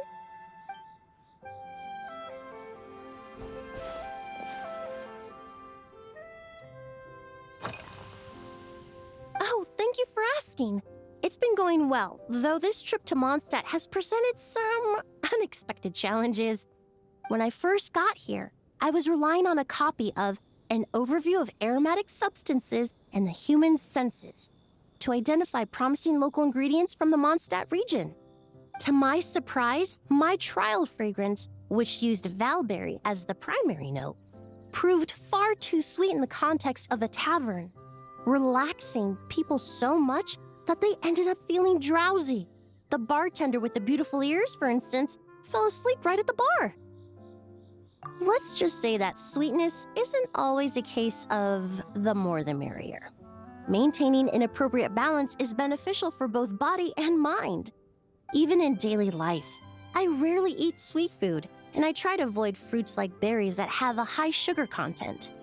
In the end, I completely eliminated Valberry as an ingredient and turned instead to Windwheel Aster, with some success, I might add.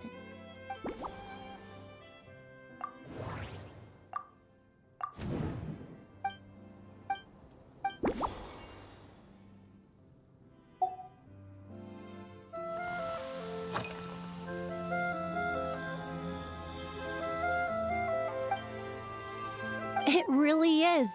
A while earlier, I watched a whole run of fair weather clouds float by, fluffy as pillows. It's not overly humid either, and the wind is gentle too. In such conditions, one's sense of smell is heightened, but not to an excessive degree.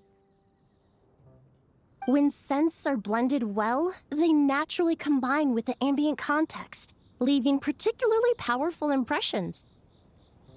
It seems something similar is true for mixology. As long as you choose a base of appropriate strength, the various flavors will blend seamlessly together. When mixed properly, all the ingredients work as one to create a most wonderful symphony for your taste buds. Yes, that's it. Now I think about it, layering distinct flavors doesn't really suit my personal preferences.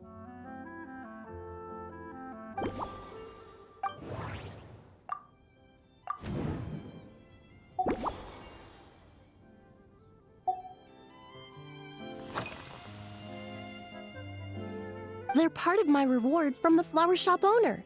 Important ingredients for making perfumes. Thanks to these, I was able to complete my commission for the cat's tail. I studied Mondstadt's Cecilia flowers many years ago. In fact, the fragrance of Cecilia in certain fields has become synonymous with Mondstadt itself. However, this is a special case. Some cats are quite averse to the scent of Cecilia, and we need to be particularly mindful of their preferences. Windwheel aster. The various parts of the windwheel aster plant can be ground into a powder to extract their essences. I then blended the scents from its petals and leaves. The result carries the intoxicating sweetness of mead, while still emphasizing the fresh notes contained within the flowers, stems, and leaves. I just took it for a little trial run at the cat's tail, and the cats seemed to really like it, while the clients themselves found it comforting and invigorating.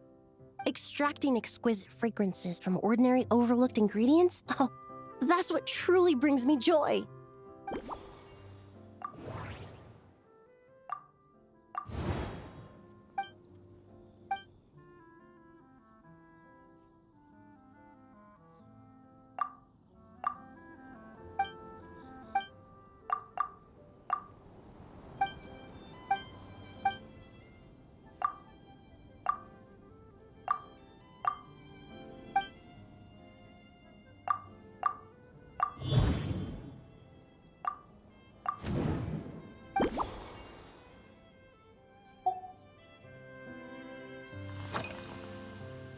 Usually, after work, my friends from the Maison Gardiennage sometimes treat me to a few drinks. I usually stick to fruit tea. That way I can get straight back to work after our gatherings. If it's before a holiday and my friends are in high spirits, I sometimes order a small glass of sparkling fruit wine. There was an officer named Terena who used to treat me to aged Corte wine. But since she was transferred to the Special Security and Surveillance Patrol, we haven't had the chance. In the world of science, high-proof alcohol is a widely used solvent. I've grown well accustomed to the smell of it by now. Besides, when I'm slightly tipsy, my state of mind changes, which in turn alters my approach to perfumes. It doesn't matter if the result is good or bad, it's all about trying something new. So I don't mind drinks with just a little bit of alcohol, but I don't like anything too strong.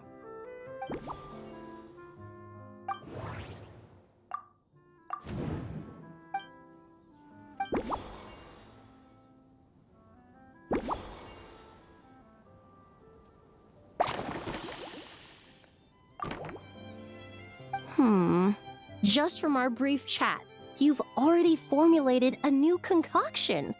Perhaps you possess a natural talent for this kind of creative work.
you go.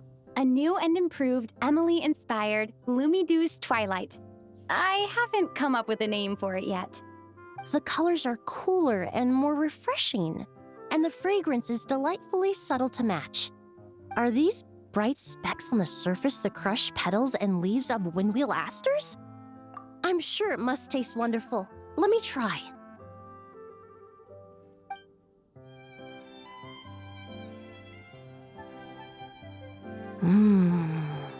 In the language of flowers, the windwheel aster represents the visible winds. Your cocktail not only captures their form, but also the fragrance they carry. Therefore, I suggest you call this drink Windborne Bouquet. The winds and clouds of Mondstadt swirl together in the glass, leaving behind enchanting traces of fragrance. Really? Oh, perhaps it's just a habit of my profession. I'm glad you like it. Now it's time to slowly savor this masterpiece. Thank you so much. This trip to Mondstadt has been so rewarding. This is the most memorable cocktail I've ever had. Once I get back to Fontaine, I will attempt to recreate this moment as both a fragrance and a perfume. Once I've perfected the recipes, I hope you'll do me the honor of being the first customer to experience these new products. Until then, I look forward to seeing you in the Court of Fontaine.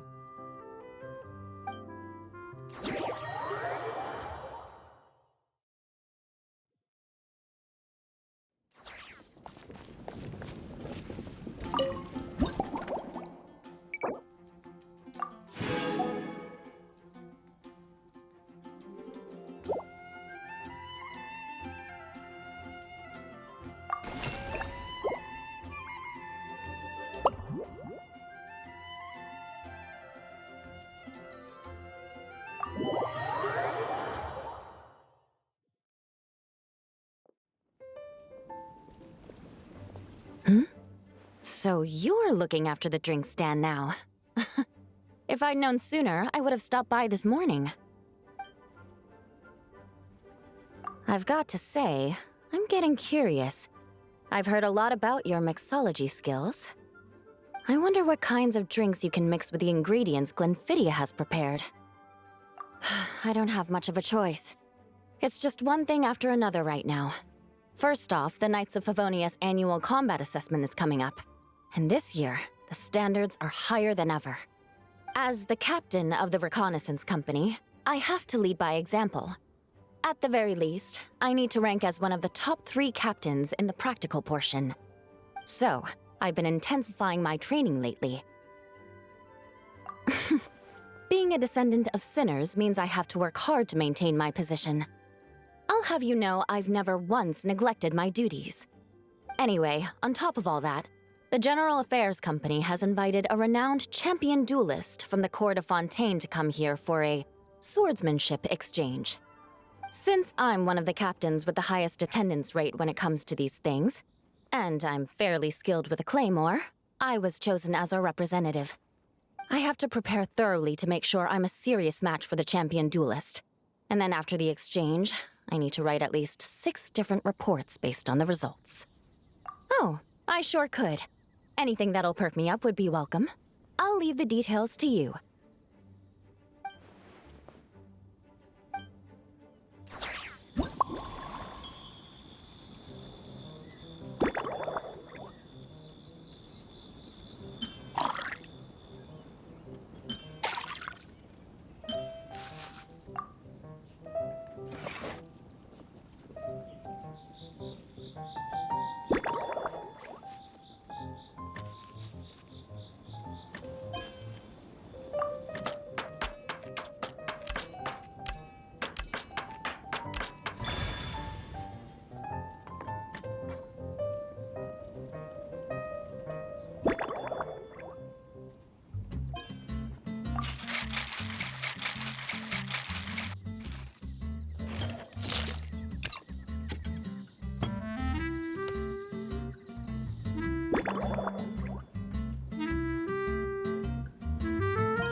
One twinkling starlight for Captain Eula.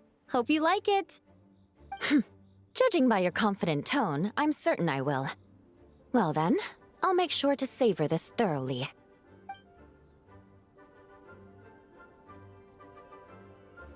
Huh, not bad. Sweet and tingly, with a delightful airiness. The fizzy water really brings it to life. I suddenly feel full of vim and vigor. But just one glass doesn't quite scratch the itch. How about something with a bit more bite? Don't hold back. You don't need to worry about putting me on the floor with nothing but a couple of drinks. Works for me. The first company hasn't assigned me any paperwork for tonight, so I'm free to catch up and try your new creations at my leisure. Yes, I have. For a while, the situation there was difficult. A gang of outlaw engineers was messing about with some sort of mechanism control technology, attempting to manipulate ruin graders so they could rob merchant caravans. To make matters worse, several veteran knights who had been stationed at Dorman Port were transferred to my squad, and they weren't happy to be taking orders from that Lawrence girl. Leading them on this mission was quite eventful. It took 3 weeks of stealth operations in the snow, with no fires to keep us warm, before we finally located the enemy's stronghold. Those veteran knights faced the bitter cold and were almost taken down by the enemy's smuggled battle mechs. Fortunately, the battle went our way, and they had no choice but to acknowledge my abilities. Me? I'm completely fine. But thank you for your concern. It was mentally tiring for sure, but fortunately, the operation wore them down far more than it did me. They won't be questioning my authority again anytime soon. If any new recruits try to make my life difficult, I'll just have my veterans give them a few friendly pointers. I guess you could call them a permanent solution, huh?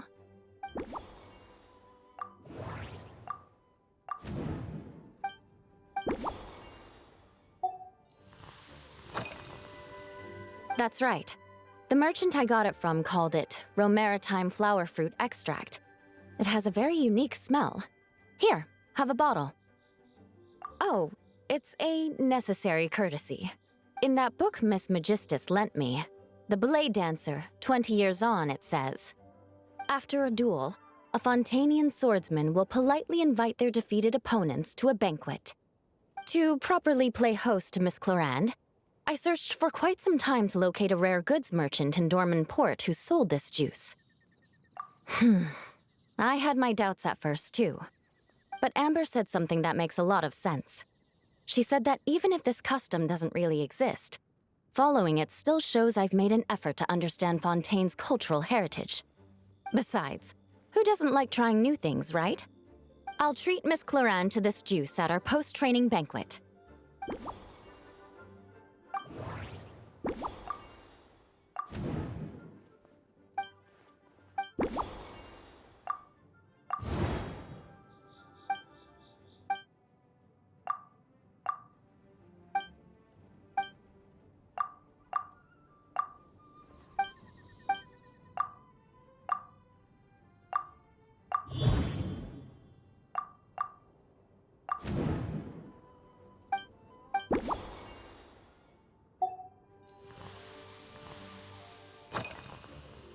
Oh my. To be honest, I'm eager to begin, but also a little nervous. Miss Clorand's combat style comes from the mysterious Marechaussee hunters. In the library, there are some old Fontanian newspapers from hundreds of years ago that give some idea of how formidable an organization it was. A more recent newspaper claimed that Miss Clorand was an orphan from an underwater kingdom, and that before battle she would perform rituals inviting spirits to possess her sword. Assuming these rumors are true, or that Miss Clorand's abilities might even be more extraordinary than that, it's important that I'm prepared for anything. Incorporating elements of swordsmanship into a drink? Huh. Certainly a creative idea, I'll give you that. I sure could do with an energy boost, but how do you plan to express something like swordsmanship with a cocktail? That definitely matches the description I read in that book. That's right. You really know your stuff. I doubt there's anyone else in all of Tevat who could come up with such a perfect metaphor.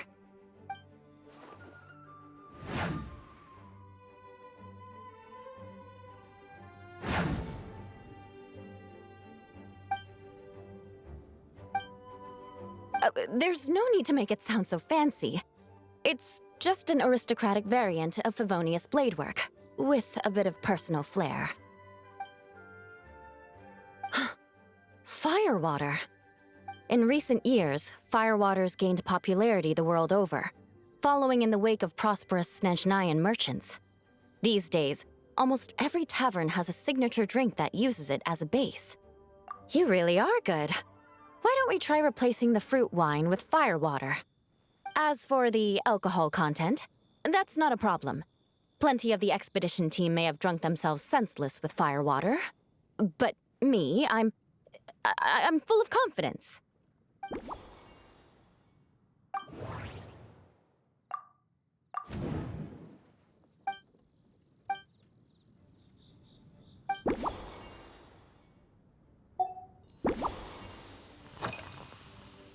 If you want to know what I've been eating recently, I'd better start by mentioning the logistics company's latest revolution.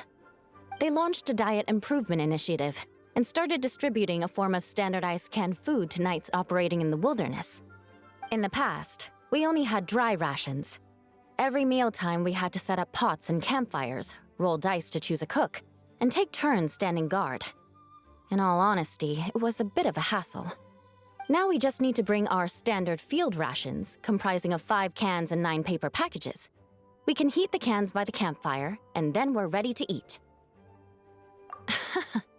You did say, sounds like, right?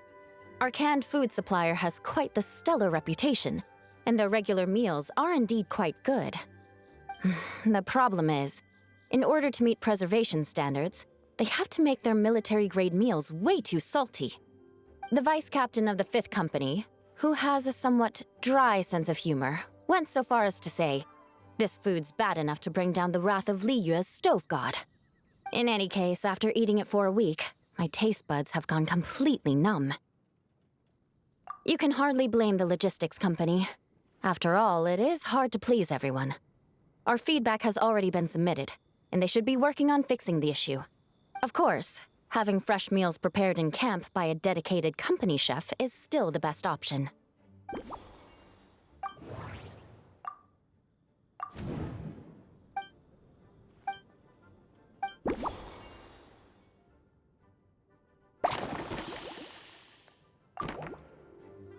Brilliant! I'm looking forward to seeing how you do.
Here's your all-new Seafoam Sword Song, mixed to meet your personal preferences.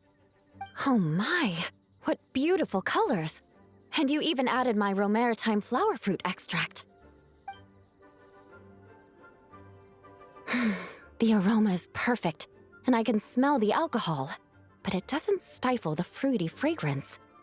Let's see how it tastes.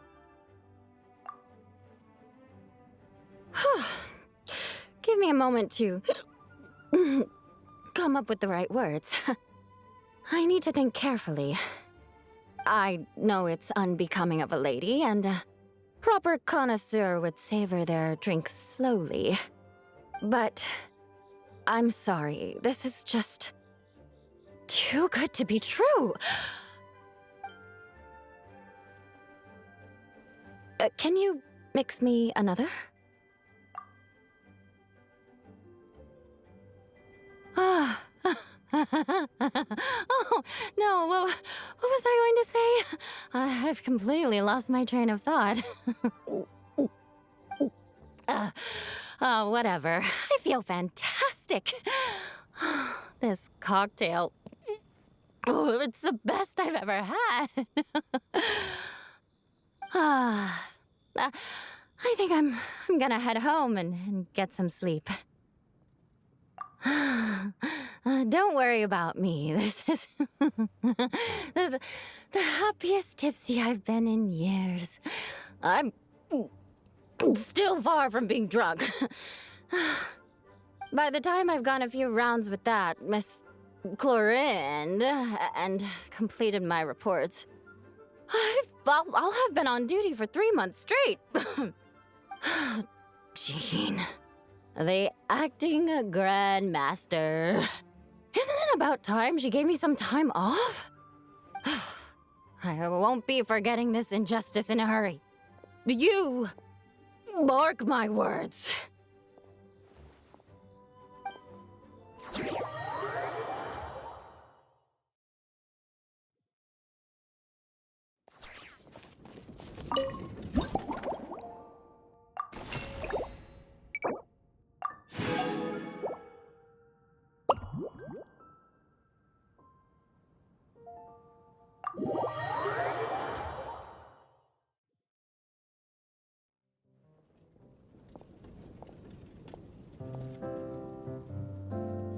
Suspicion confirmed. While patrolling the area, I was sure I'd sensed a familiar presence, so I came over to take a look. And sure enough, here you are.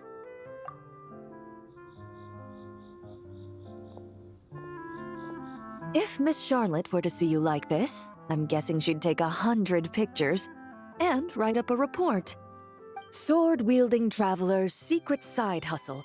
Exclusive cocktails from Tevat's Explorer Extraordinaire.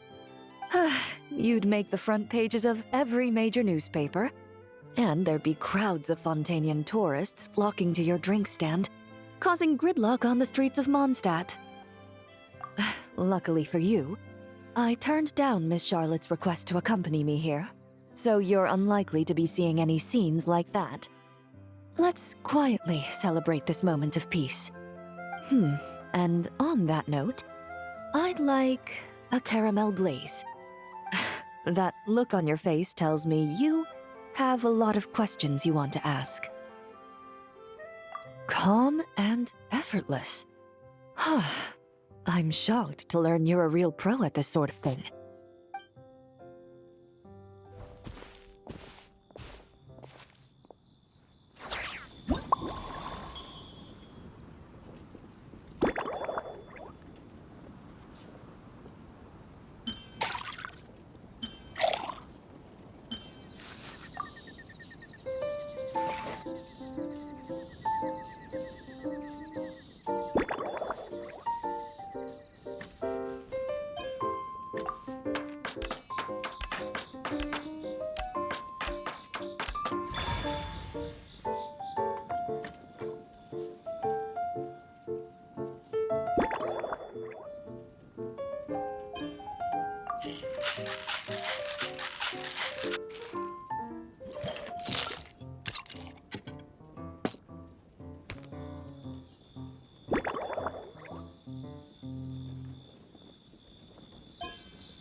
Your caramel blaze is ready.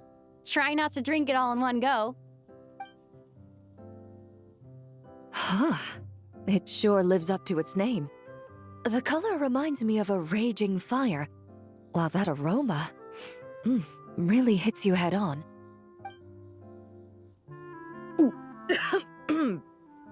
It's quite strong. I'm all right. I just need a little time to get used to it. As I recall, the last time I drank alcohol was at a wine tasting event that Navia invited me to last year. I only had a small sip of Sassica wine, and it was nowhere near as strong as this concoction of yours. From a purely rational perspective, alcohol can cause dizziness and impair one's ability to work, so it's best avoided altogether. But when Miss Farina saw me off at the docks, she mentioned that Mondstadt is the land of wine and poetry. Since I'm here, I thought I should at least try the local specialties. In fact, according to my intelligence, the captain of the reconnaissance company, who I'm preparing to spar with, has quite the refined taste for fine wine. Her publicly available battle reports are truly a sight to behold. Out of the utmost respect for her skills, I feel compelled to deepen my knowledge of Mondstadt's wines. I truly appreciate all the trouble you're going to.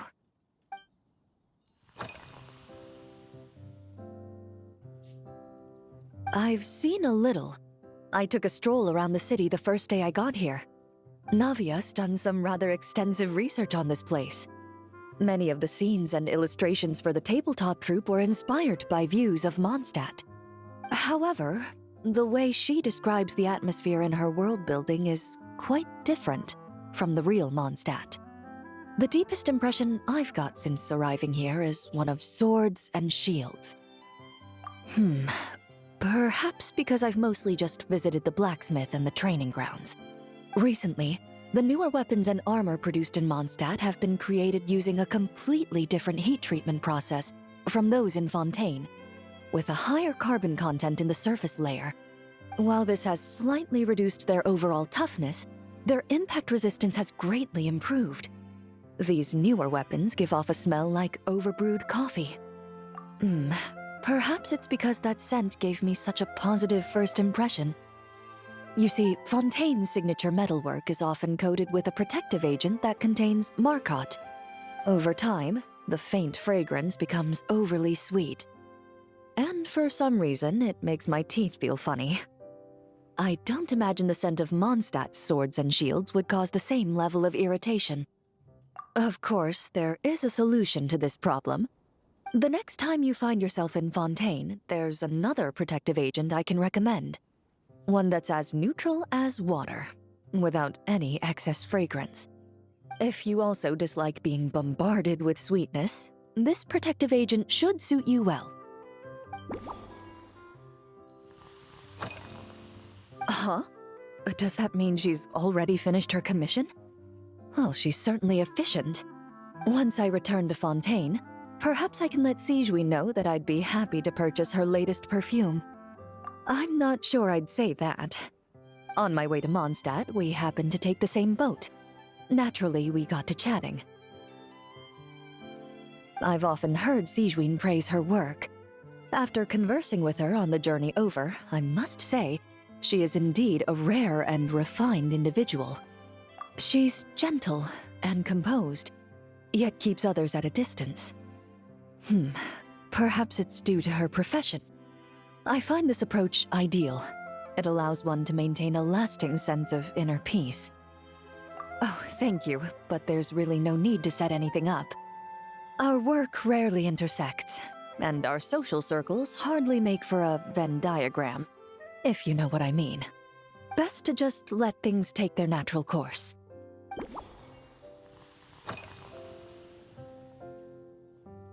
Indeed it is. The knights codenamed Hazelnut 3 and Hazelnut 5 gave me this crest. I must say, it's exquisite. They told me the design has only just been finalized. Apparently, it's only presented to important guests. They said they're making a badge for you, too, but it hasn't been finished yet. You're not wrong. I guess it's similar to how I can't remember the name of every clerk in the Palais Mermonia.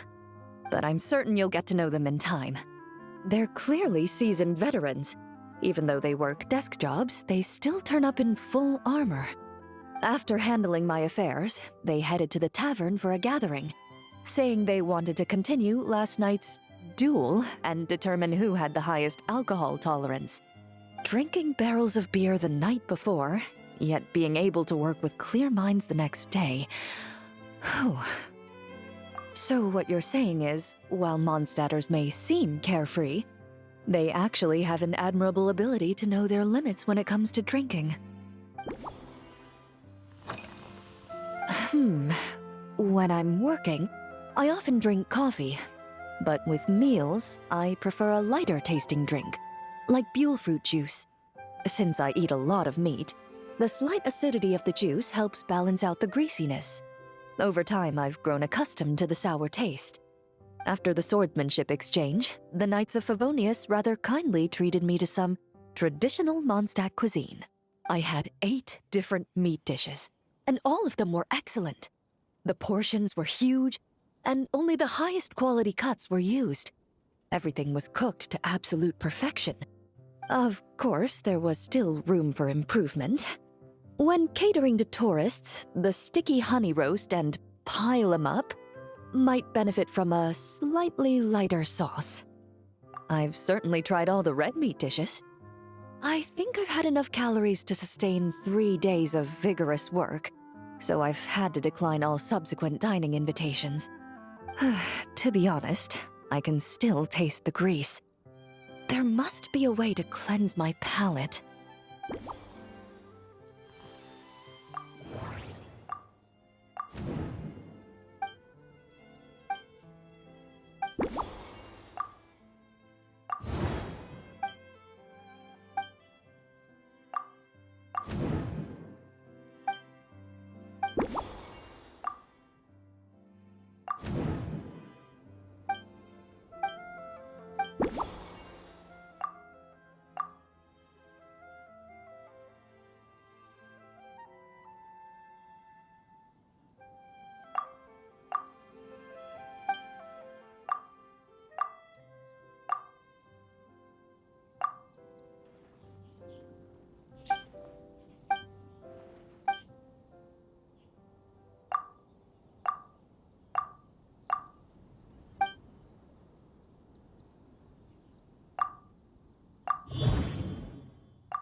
Are you already planning the details of our hypothetical get-together?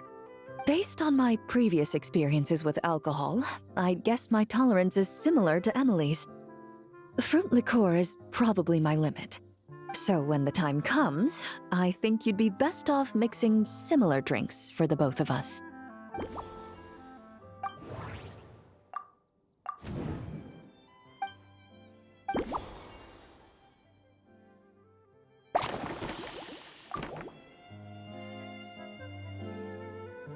All right, I'll make sure I'm mentally prepared. Even if it's still a bit strong, I'll do my best to finish it.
All right, this new creation is called Leisure Time Lightning, a cocktail made exclusively for champion duelists. Enjoy!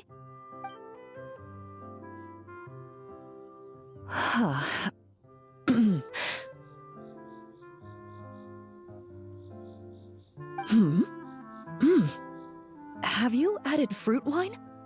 It tastes wonderful. This is ideal for me. There's a subtle saltiness that combines well with the tartness of the fruit and the sweetness of the caramel. Each sip balances delicately on the edge of perfection. The color of the wine also fits well with the name, and the lightning imagery contrasts with the fiery nature of the caramel glaze. But where does the leisure time part come in? I see. That certainly matches the impression this cocktail gives me.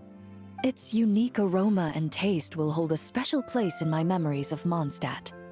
Do you think, if the chance were to present itself, you'd be interested in mixing drinks somewhere else? A cafe, for instance, or the Hotel de Boer?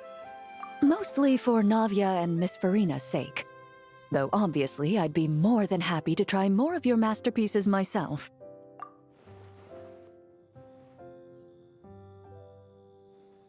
I understand. I won't try to strong-arm you. In any case, I truly appreciate your hospitality. Thanks to you, whether I'm facing the powerful captain of the reconnaissance company or discussing strategy with the Knights of Favonius, I'll be in my best condition.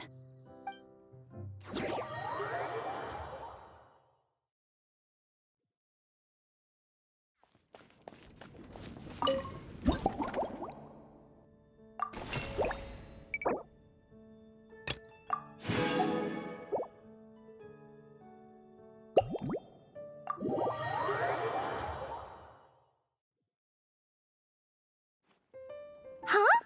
Is that Miss Honorary Knight? Yippee! It's you!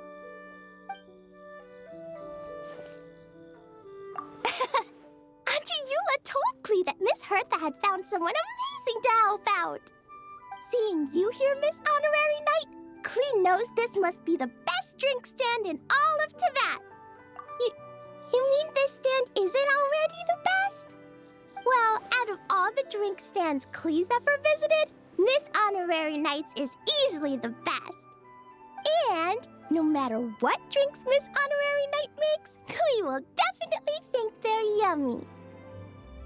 Oh, you want me to be mean? But Klee could never be mean to you. Let me think. I know! I'll pretend to be Albedo! Whenever Albedo reviews Timaeus' work, his face goes super serious, and Klee can hear every word he says. Get ready for Klee's super amazing order! These past few days, I've been having such a blast with Mom all day long! It's been so much fun! Even being sent to solitary confinement couldn't wipe the smile off my face. So, Klee wants to order a fair weather frolic. Anything like a bright sunny day will definitely put Klee in a super duper mood. I wonder what it'll taste like.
Your Fairweather Frolic is here. Go on, give it a try. Wow! So, a Fairweather Frolic is this color? Purple sky. Is it supposed to be a bright, shiny night? Clee will take a sip first. Then you can think about it more carefully.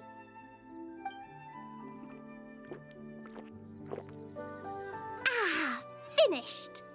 Yummy! Both sweet and sour.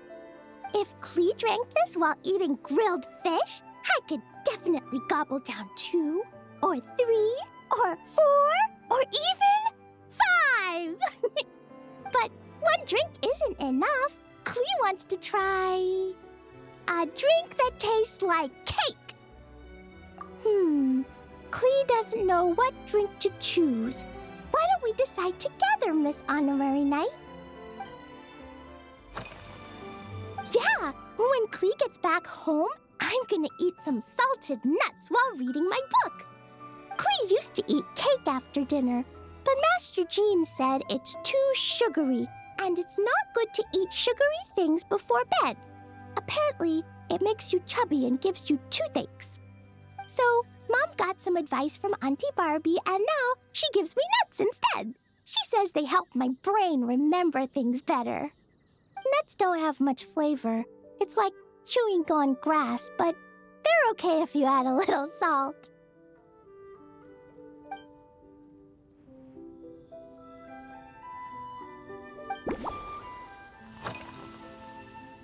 Three square meals?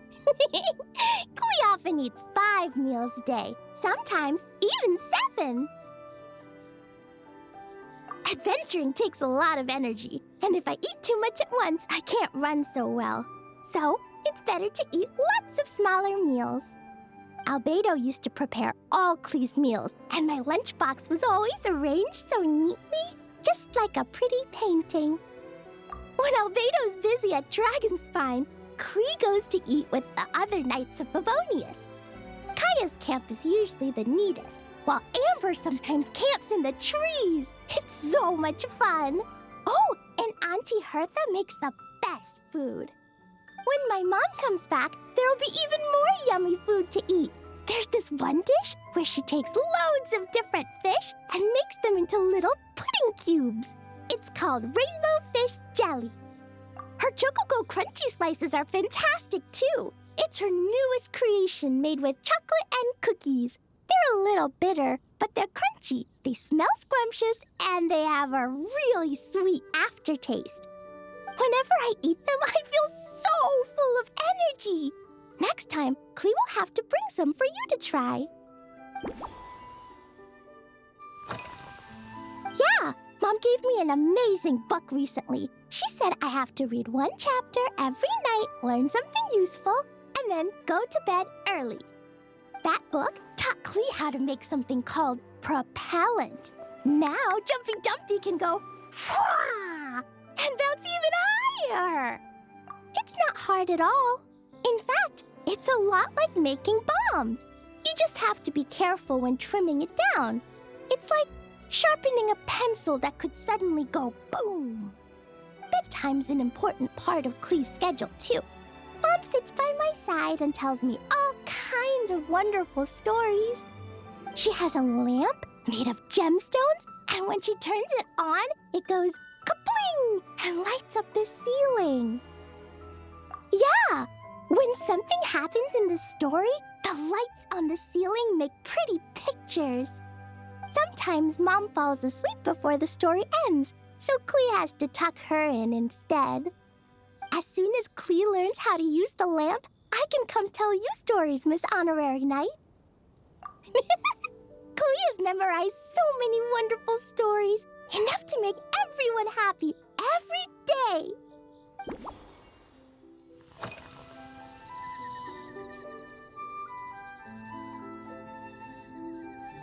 This stuff? Mom taught me how to make it using the alchemy bench. A dash of sugar, then a lot more sugar, then some flowers from Mom's friend in Fontaine, star honey from Auntie Barbie, and finally, some magical jam from Auntie Tavia. Put everything together on the alchemy table wish for the shape you want, then recite Mom's incantation, and poof! Dodoko-shaped candy! Klee can give you some Dodoko candy too if you want. And if you really like them, I can even teach you my mom's incantation. That way, you could make your own candy whenever you want. If you get stuck, remember to come ask Klee. When it comes to magical candy, I'm an expert.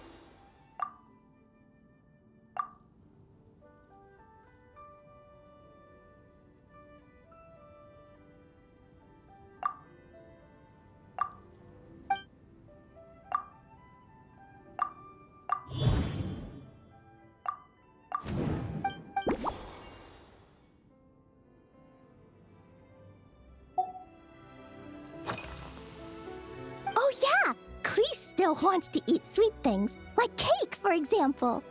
Maybe we could just go easy on the cream? Or add more fruit? Oh, right! That friend of Mom's who's always wearing glasses gave her a big bag of Fontanian Buell fruit.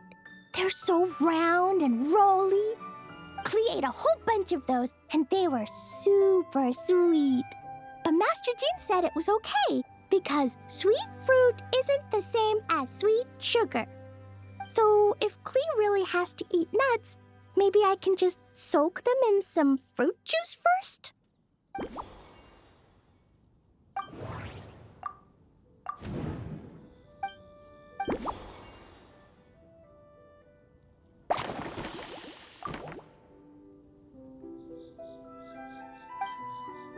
Yeah, that was quick. Klee's looking forward to finding out how tasty your next concoction is.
Ta-da! It's done. I just know you're gonna love this new creation. Wow! There's Dodoko candy on top! There's so much orange in this cup, and Dodoko looks like he's lying on top of white fluffy clouds. And the weather inside looks much better, too. Yummy! It's so delicious! Klee has to drink slowly. I can't just gulp it down, or I'll miss all the yummy flavor. Miss Honorary Knight, this is amazing! It's like you mixed sunshine with juice. Klee was so tired from playing, but now I feel refreshed. And warm. And peaceful. Oh. You're the best, Miss Honorary Knight. Really? Let me think. When the weather's nice and Dodoko's happy, Dodoko will want to sing, right? And when Dodoko sings, Klee wants to sing too. So, let's call it Dodoko's Duet. Thank you! And thanks for making such a yummy drink for Klee. Klee's gonna go tell Mom that the best drink in Mondstadt right now is Dodoko's Duet. Klee's gonna write down Mom's incantation and give you a copy, Miss Honorary Knight. Then you should learn magic too, so you can make all the candies you want. See you next time!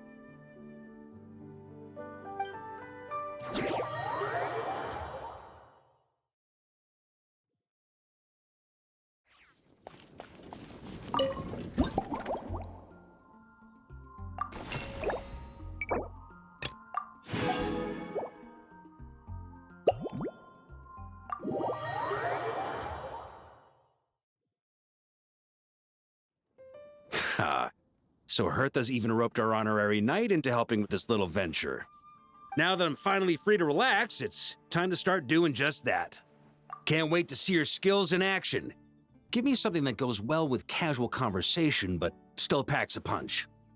Of course they don't clash. A drink that packs a punch means you have to drink it slowly. And if you want to chat, then it has to go down smooth.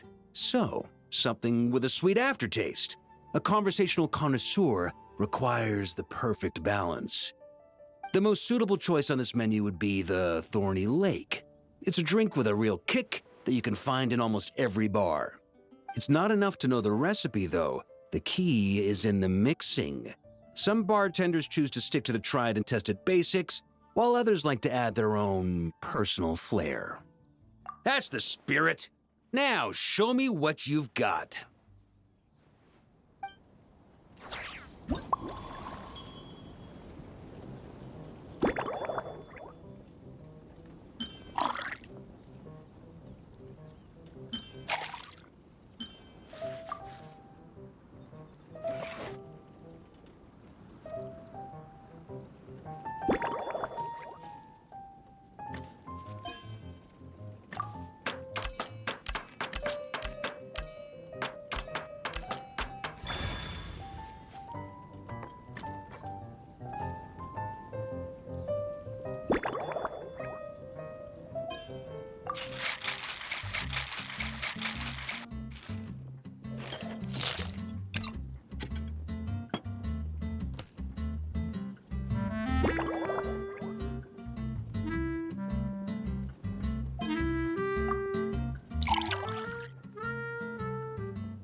Grandmaster, I hereby present you with this Thorny Lake for your enjoyment and assessment. Well, the color and aroma are certainly on point. But as for the balance of flavors, I'll just have to taste it and find out.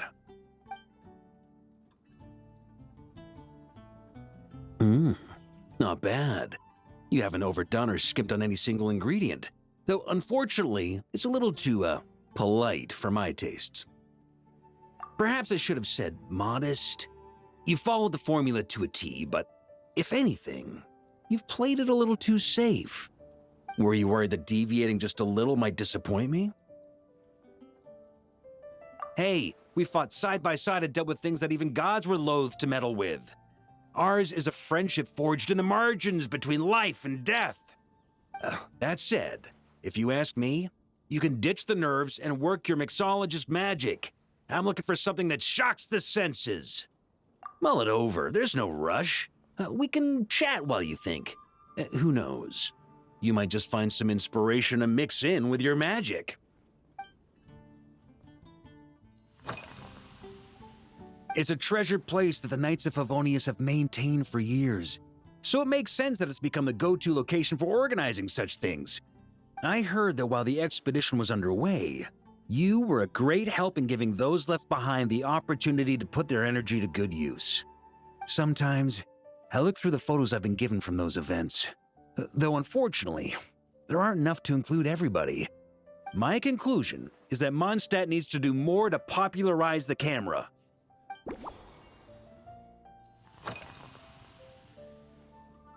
Pretty awesome, huh? It's like a A hammerhead that you can fill with wine when you're not using it to pound in nails. It was a gift. Huffman came up with the idea, Charles supplied the design, Wagner helped cast it.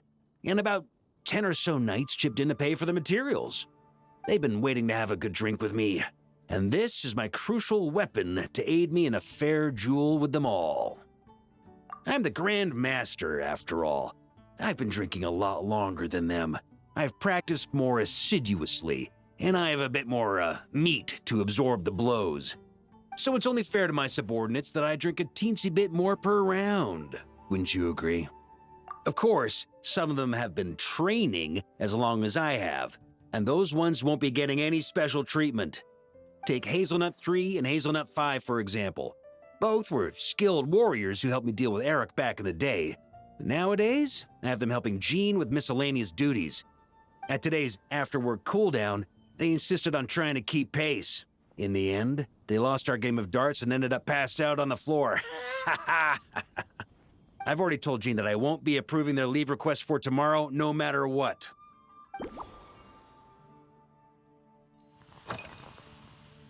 Well, let me think. I guess you could say it lacks impact. Even when following the same recipe, the techniques used to mix different ingredients can affect the taste.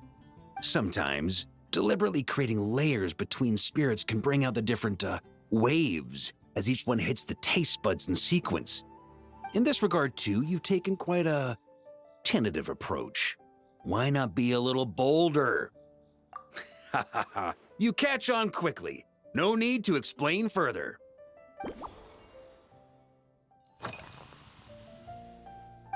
Ha! I like your style. Speaking of this garden, it brings back memories of something that happened many years ago. When I was young, I liked to find ruined guards to test my fighting skills, both armed and unarmed. Once, I failed to take down a stray missile, and it ended up destroying a watchtower on the city walls. As punishment, I had to run 50 laps around the city, repair the watchtower, and help rebuild the shattered walls in this garden. Indeed, among the misadventures of my youth, this is one of the most memorable ones. Mostly because that day, Crepus saw me covered in dirt. He took 2 bottles of 100-year-old wine and sent D-Luke, who looked even younger than Mika does today, to work out a clever way to get rid of Faru, who was guarding me. It was so hot that day, I could swear I was about to pass out. On a whim, I picked some mint leaves, put them in one of the wine bottles, and the result turned out to be surprisingly tasty. After Crepus tried it too, he was full of praise. He even wrote up an official recipe for my spontaneous creation. His customers loved it. Several summers passed, and Crepus kept writing letters about giving me a share of the profits, as though I could possibly accept. Yes, good old Crepus. Faru retired years ago, but he still gives me a stern stare every time we meet. He's a stubborn one. D-Luke, who replaced him, and then Kaya, who took over later, both performed impeccably. Changing times will always belong to the youth. He should have admitted defeat long ago. When I get the chance, I'll have Kaya show him the amazing progress the cavalry company has made.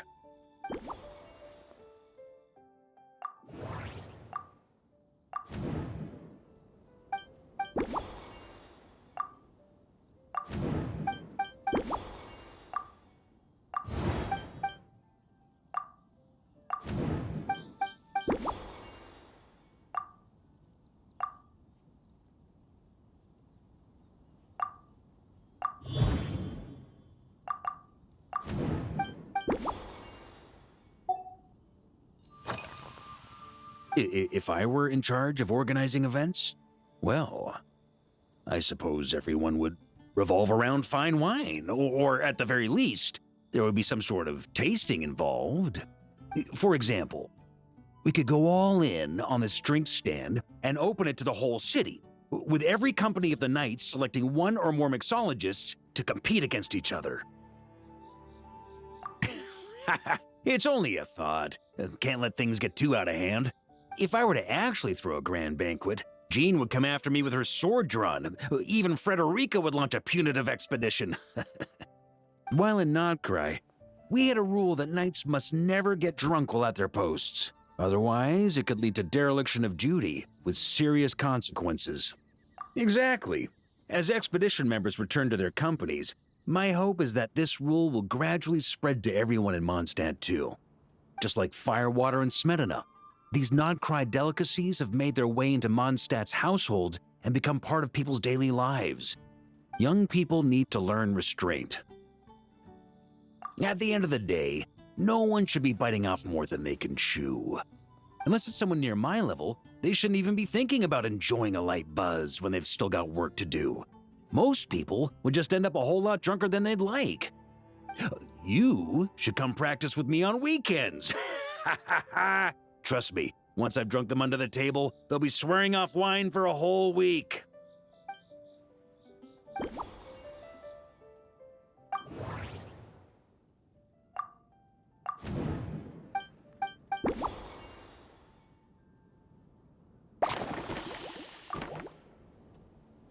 Huh?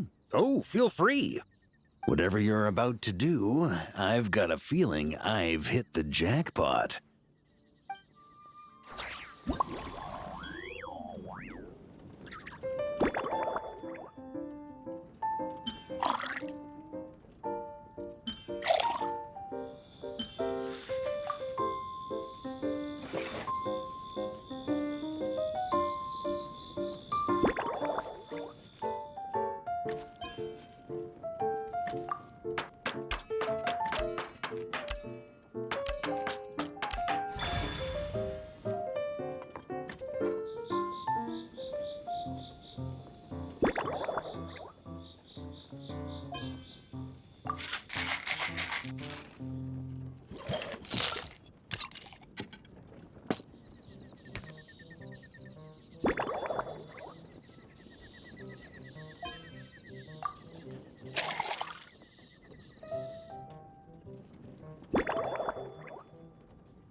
Here you go, Grandmaster.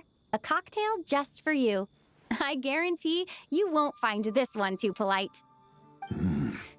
Such a spirited drink. How did you make this? Well, that burning scent of firewater. Oh, it's as if the very air were about to ignite. This is more like it.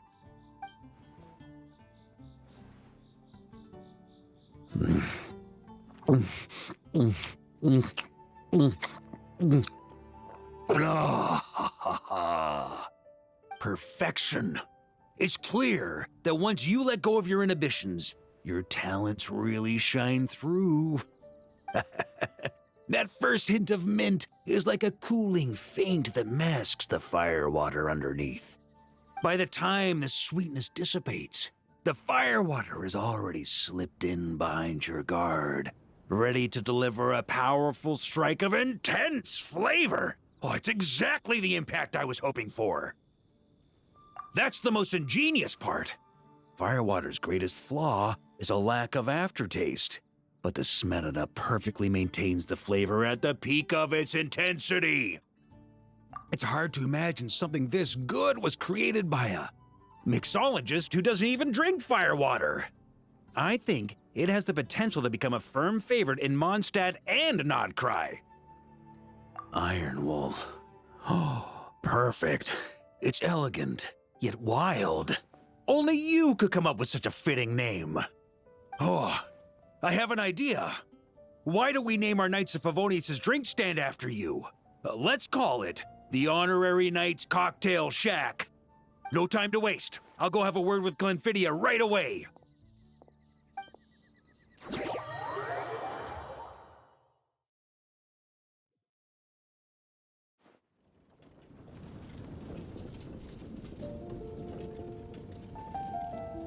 Traveler! All wrapped up for the day? Paimon hears you did a great job holding down the fort while she was out delivering drinks with Glenfidia. Whatever the reason, the Honorary Knight is clearly one of the most talented mixologists in Mondstadt. Considering how short a time she's been doing this, I believe that someday she has the potential to give the legendary bartender at the Cat's Tail a run for her money. I fully support your decision, Grandmaster. The Honorary Knight has really put in the hard yards. The drink stand will remain open for a little while longer to provide a proper welcome to our returning expedition members. Then, once we locate suitable premises, we also plan to look at operating a permanent service. Hooray! Everyone in the Knights of Favonius will get to drink all the delicious cocktails they like! Nothing short of what I'd expect from a true disciple of Hertha. You've really considered this thoroughly, Glenfidia. Also, if I may, Honorary Knight, regarding the special cocktails you've developed, would you mind leaving the recipes with us? We'd like to add them to the official menu. Paimon feels like there's something you still want to say. Let Paimon have a guess. Based on your personality, you probably want to introduce the origin of each different cocktail. That way, customers will know who inspired you to create these amazing drinks. No problem at all. If you need, I can even have someone draft the paperwork on your behalf to secure you the rights to these new recipes. I hope when we recruit some new bartenders, they'll be able to learn from your incredible skills. Even if they can't quite match your work, if they could be 2/3 as good, that would still make them industry leaders.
Decay!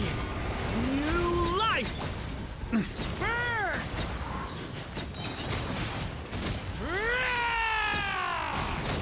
Up the ante! You're dead meat!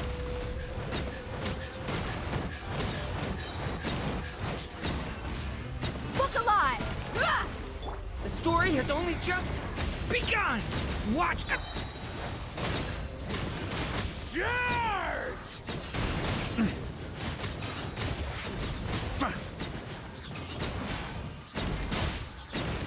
I swear by my sword! Decay! New life! Burn!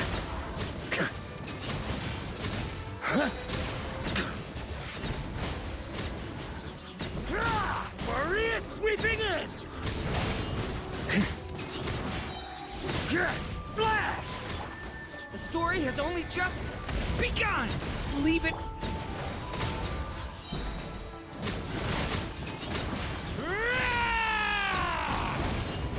Up the ante! Wind, hear me!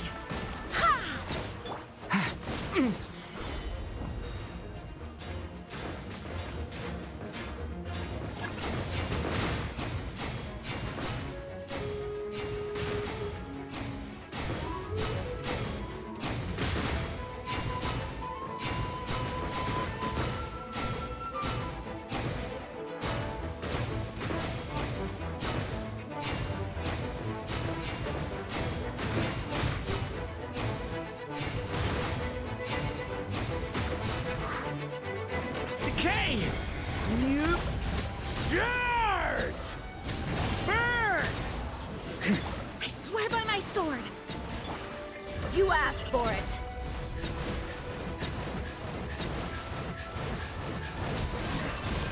Huh, buckle up! Hi! Stay away from...